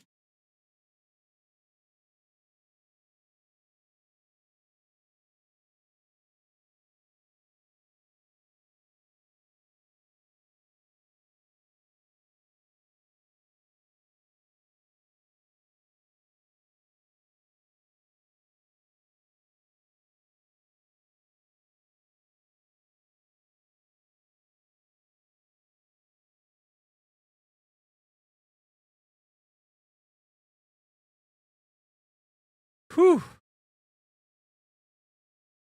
The Tasha waiting room. Oh my god, am I gonna get mauled by Tasha?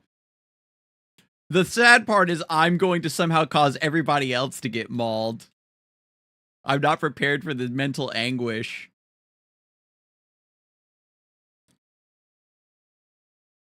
Oh my god! I was a millimeter off, I swear.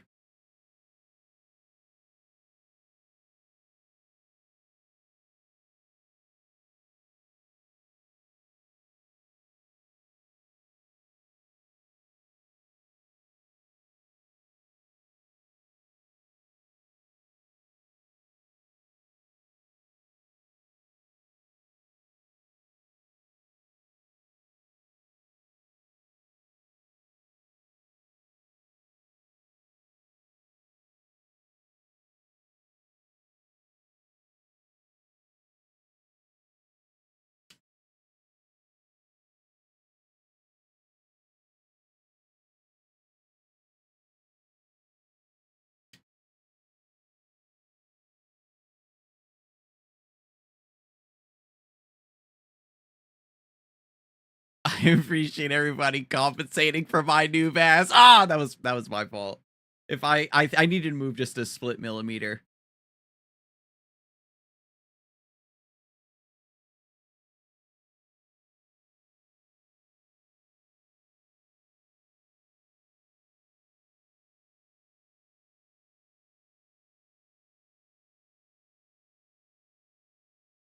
Wait, what did I?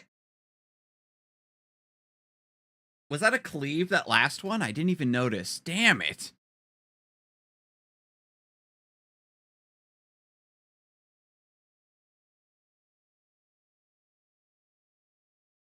Secondary inflicts burn.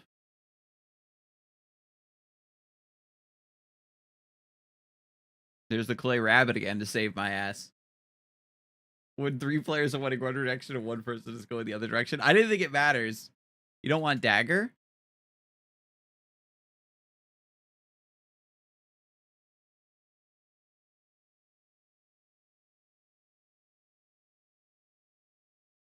Yeah, I just got to take the clay rabbit. Play to my strengths of standing in one spot.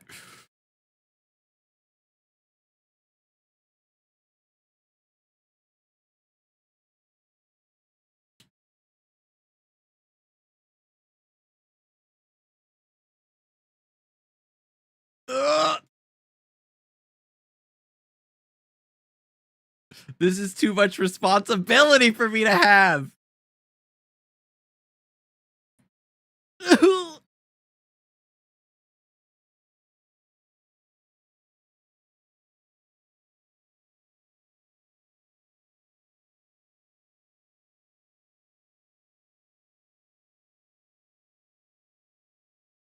Spread out. Ooh.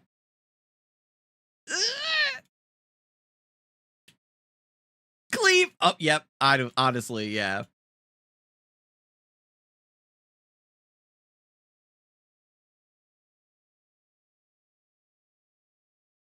No, spread out. Ooh.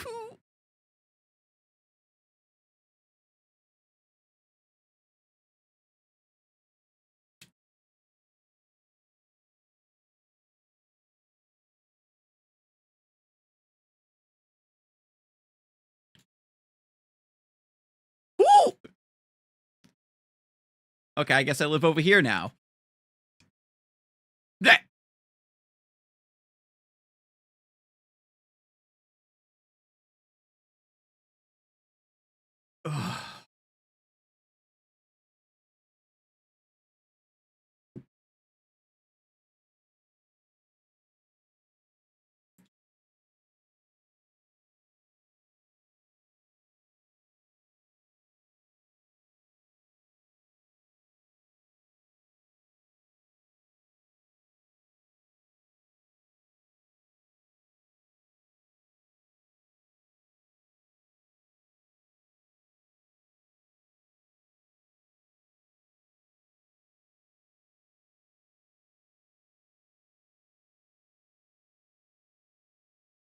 Bullet time.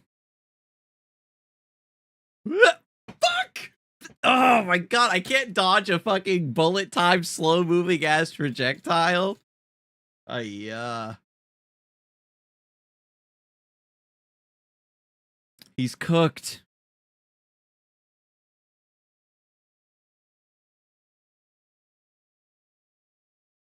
I'm gonna wait for this cleave to resolve, and then I'll revive.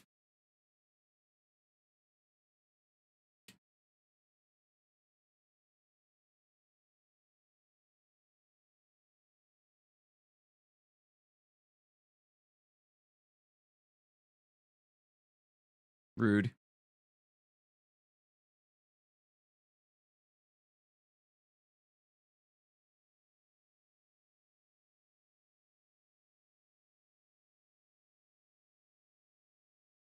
Fuck! Ugh. That's like literally my weakness. My brain doesn't process the slight visual of the cleave.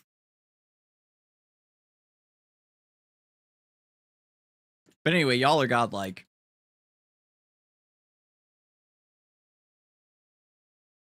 Ooh-wee. We'll cool off with some relaxing bossa nova. Garnet special.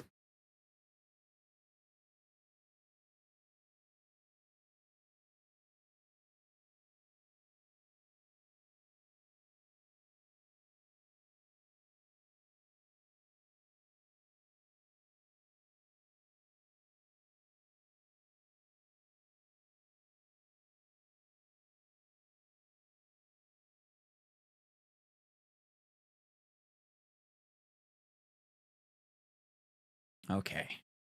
The frogs, I know colors, though. I mean, I should be able to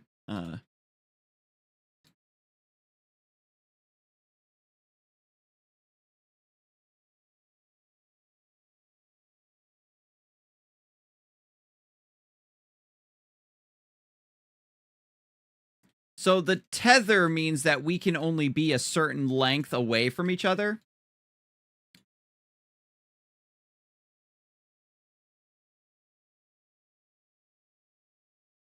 600? God damn. If you don't have a color, you have to not be in a color. Okay. Thank you. Stop moving. I don't know if I took damage there or not. Keep moving.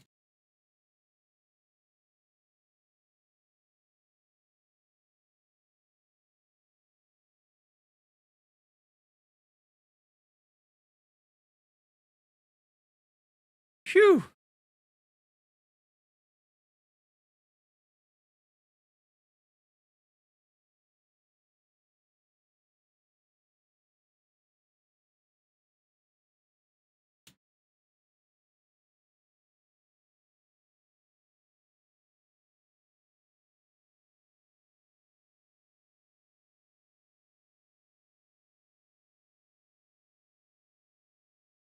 Oh, the ring detonates before the color match does. Fuck.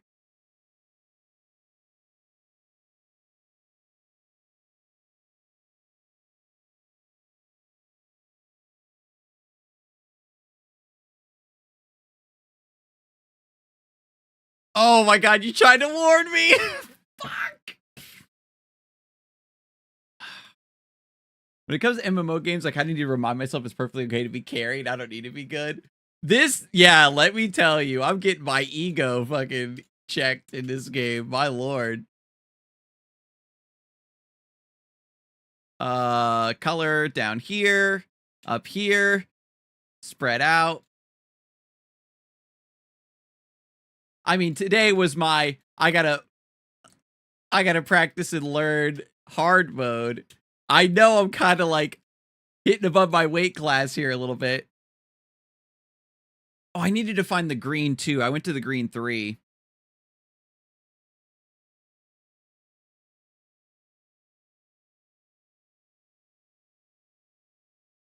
Whew.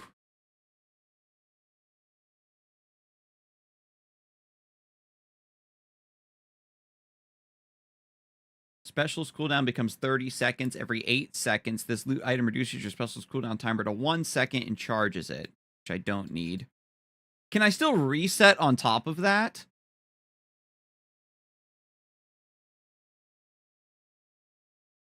Every 18 seconds using your primary will give you elegy. Abilities and loot that hit once now 250 damage regardless of their loot or ability effects.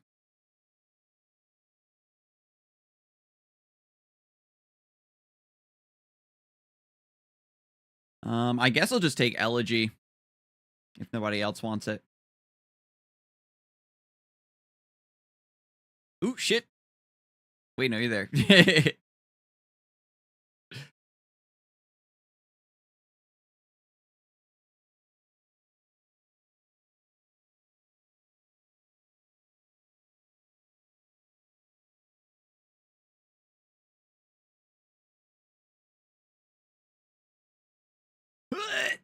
Oh my god! I just barely got out of the way. Keep moving. Match colors. Wait. I did not match colors, right? I still took damage there.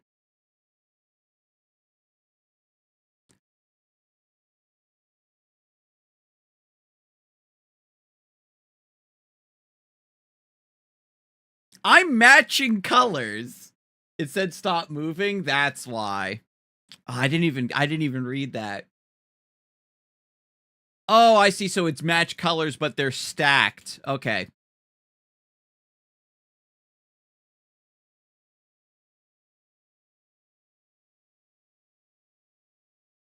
Fuck.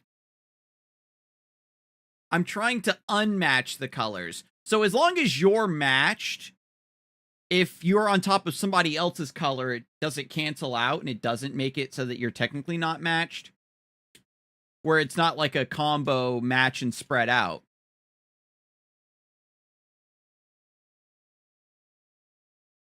Like here, it's a combo match and spread out.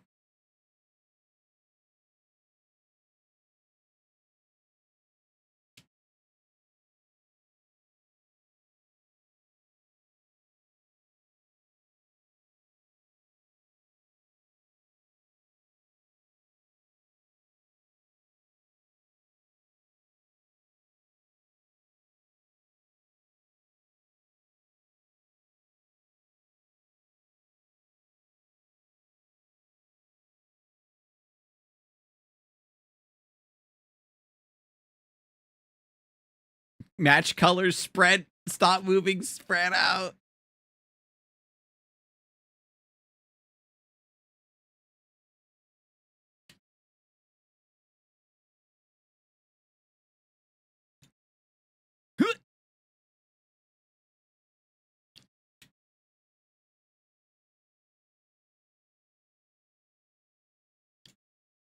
So then the ring detonates, and then we find our place. Tether, tether, tether. Oh, shit.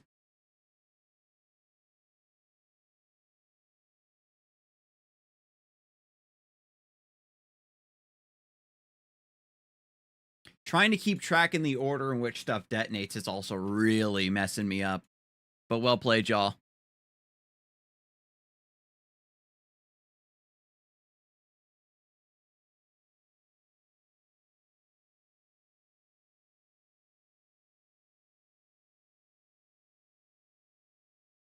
Sapphire primary? Let's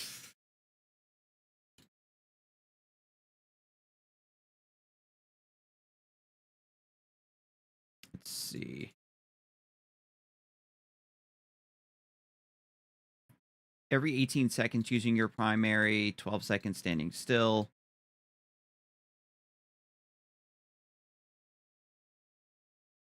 I will now deal 1.2k DPS. Thank you. That is very helpful for the cause.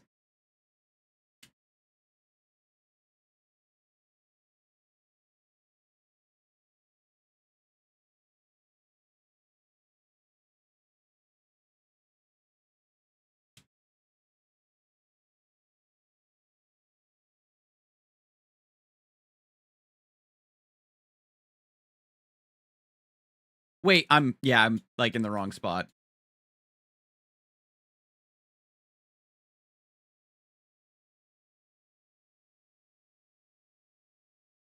Woo! I feel like maybe everybody has a mechanic that they just can't jive with.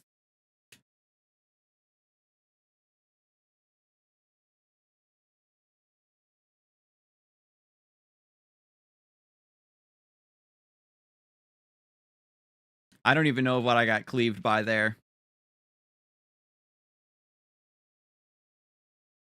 So did I take damage because I was still overlaid with the purple, even though I was still overlaid with my partner color as well?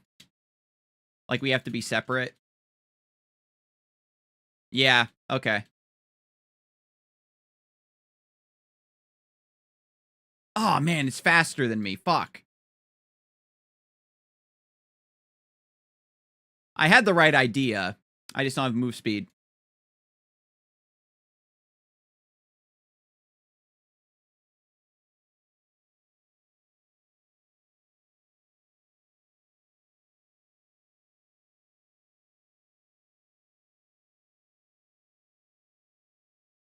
Oh, fuck. I didn't realize I was gated into the one part of the map. My bad.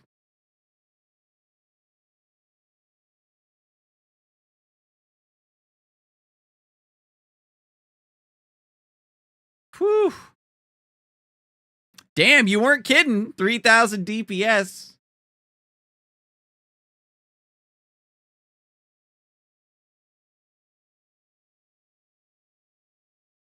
All abilities and loot hitboxes are 30% larger, slightly increases movement speed. Your primary deals 70% more damage. Don't want that with Sapphire.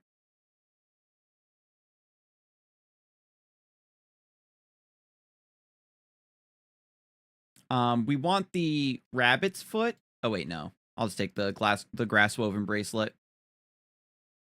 Larger hitbox while I'm spamming.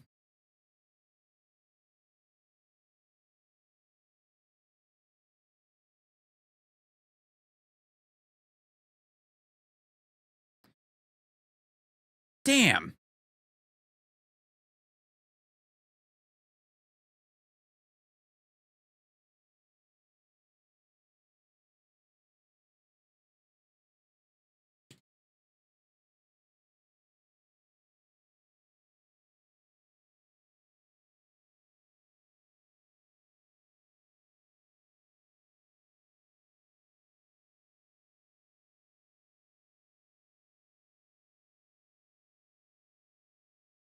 Oh, I moved too early.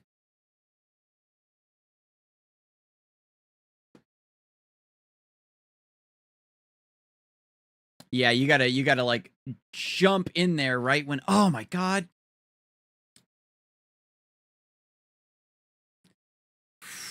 Oh my god, this is a lot of stuff to keep track of. The blades are moving and the tethers are tethering and the. Am I overthinking the push?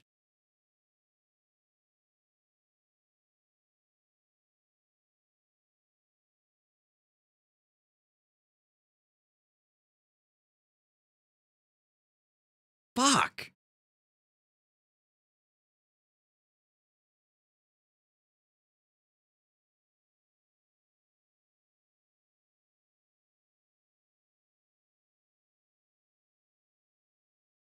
Okay, Cleaves in the middle, Cleaves in the middle, Cleaves in the middle. That's what I gotta practice. I just gotta figure out where Cleaves are. Let me get knocked back.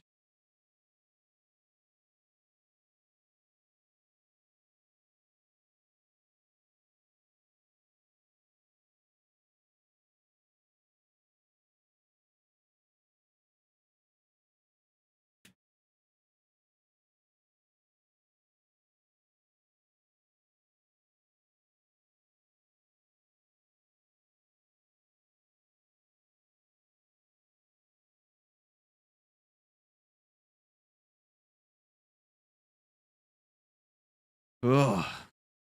Absolutely brutal. Sizzler's got some insane busted build, so we got this. No pressure, Sizzler. We love you. We love you regardless of the outcome of this run. I can get some of these. Makes you harder to hit. Luck potion. I'm gonna get the luck potion and the opal so I can have my Astra, and then we'll level up. Is there a level cap? Because you're level 46, my god.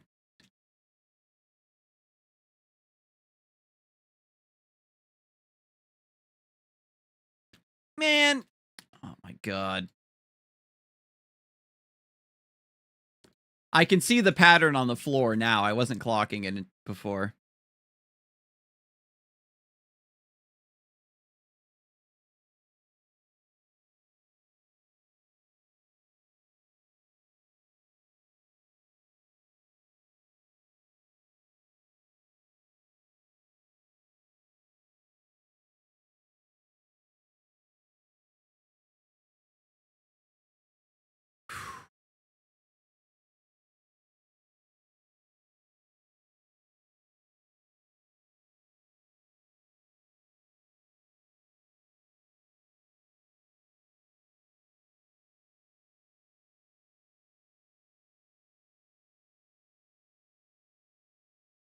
I will contribute my meager 500 DPS to this fight, by god.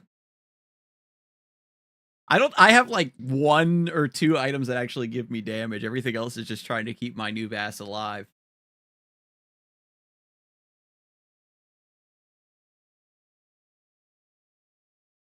GCDs deal 30% more damage. That would be my Sapphire primary.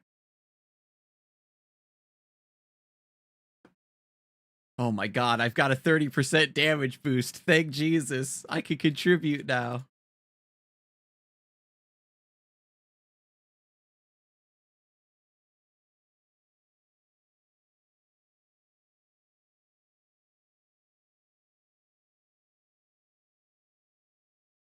You, Omaiwa, you're just... again. Chance time.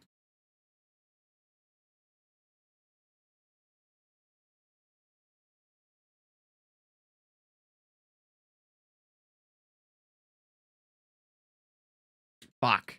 I thought I could Astra through that. Oh god, it's spinning this way. Spread out. Ooh, ooh. That's my bad. Match colors. Okay. What? I was matched. The colors were matched. Oh, I have to get on the other side because it rotates. Oh god, it's a cleave. What did I get? What did I get hit with? What did I didn't spread out. That's what it was. Okay, on this side, it's rotating this way. It is spread out. Oh, no! Oh.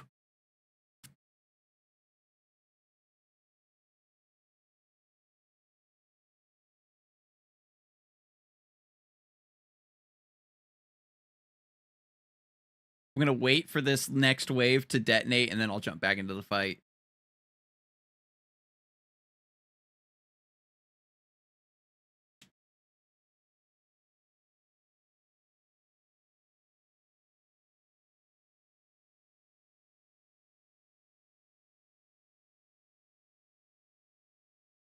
Okay. I thought that was the safe spot. Okay, one.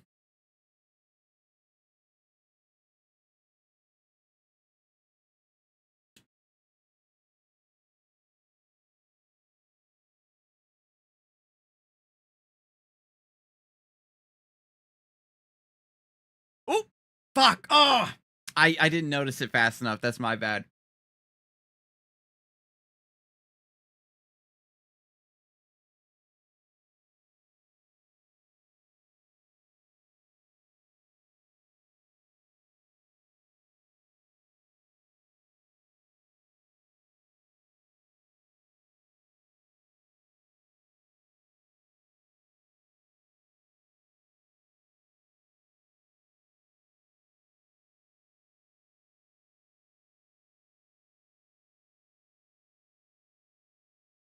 $3K DPS, Scizor. My goodness. We need like a head pat emote.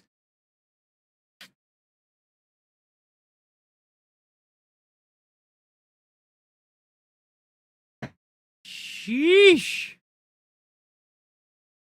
All right, that's going to be it for me, though. But holy smokes. Scizor showing us a glimpse at godhood. Can we... Oh, I have to, like, actually leave. Can I, like... I wouldn't be able to, like, pass ownership. I'm so sorry for Karst. Honestly, I do appreciate you hanging out. That was tight. I am definitely not ready for hard mode. Welcome to the Knighthood, Scizor. Appreciate that. You gave me a nice preview of what I have to look forward to, but we'll keep practicing and getting bodied by the wolves on hard mode for sure. I don't honestly. Next stream, I'll look at lunar mode for the comedy. Hard is a big step up from normal too. Yeah, I know. Like I was kind of feeling myself on normal mode.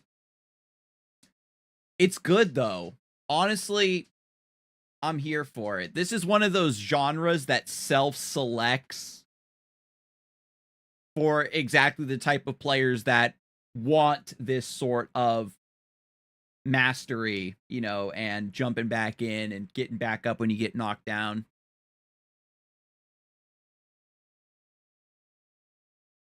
You probably won't get past the outskirts on Looter. That's what happened to me when I first started. Oh man. I mean, I can't beat the wolves on hard.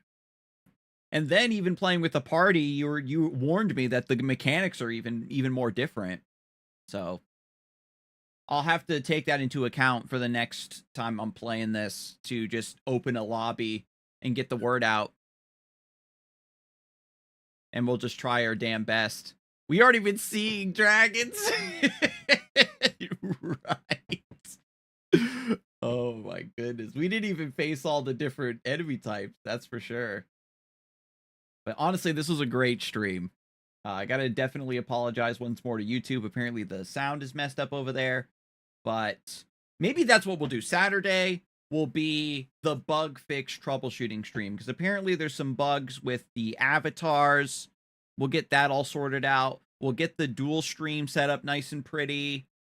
I might be able to get... I heard a rumor that I'm allowed to dual stream on YouTube as long as none of the YouTube stuff shows on this stream. And I'll have to see if that applies to chat or not, because I think I can integrate both chats here. Not like I'm getting a lot of activity on YouTube anyway, but it's one of those things where, you know, might as well, because YouTube has a better discoverability algorithm. And I'll make some rabbit and steel thumbnails that I can actually... Because that's another interesting thing, too, you can do on YouTube, is that you can actually make a thumbnail for your stream. But for those of you who are not familiar with my normal streams, where I'm usually making artwork, like all of the overlays and RPG stuff and the monsters that have been attacking this whole time, I made all of those, programmed them up in StreamerBot. Also, a lot of yapping and meta discussion about TCGs is sort of my primary lane. And I recently cut down one of my VODs from last week to upload to YouTube. So definitely give that a shout out if you're curious about the Cyberpunk TCG and or my thoughts about it. And way down in the future, where we can't even see yet, is going to be Maple Story. Before my first hard win, I just did Red Dark House. We visited first for a couple days, and the moment I managed to get out of the evil building, I just won the run. Oh, you went hyperbolic Dark House mode. If you get the chance, check out the stuff about the fighting game concept in the server now. Oh, that's a good idea as well. And time for me to get some food. So I'm not going to skedaddle right away. Let's find somebody to host. Yesterday, Captain Sarah was on. Oh, I'm the only Rabbit and Steel streamer. That's okay.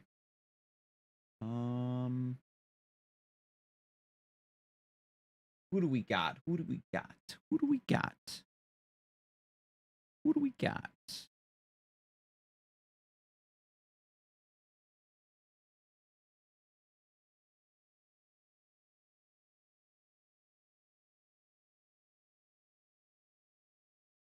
Damn, none of the homies are on.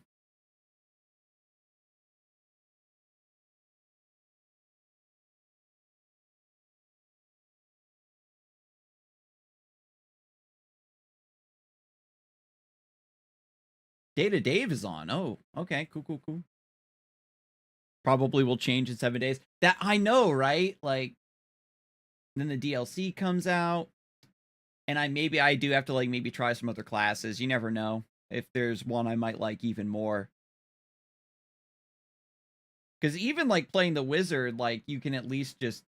Oh, there's, like, no positioning outside of dodging the mechanics. Your stuff just hits. But you were playing that Lancer class where you have to be a horizontal. But I digress. Yeah. But this was a blast. Seriously, this game, like I was saying yesterday's stream, was certainly scratching an itch I didn't even know I had, but a lot of fun. So, appreciate y'all. I'll see you, next stream will be Saturday, but we'll see. We'll continue to move forward, and like I say, Saturday might be finally another, like, troubleshooting and bug fixing stream. We'll get stuff set up and just have some nice discussion about whatever else strikes my fancy. But yeah, thank you for the carry ×2, Scizor, and the advice. Appreciate you. And for that follow, of course. And I'll see you all next time.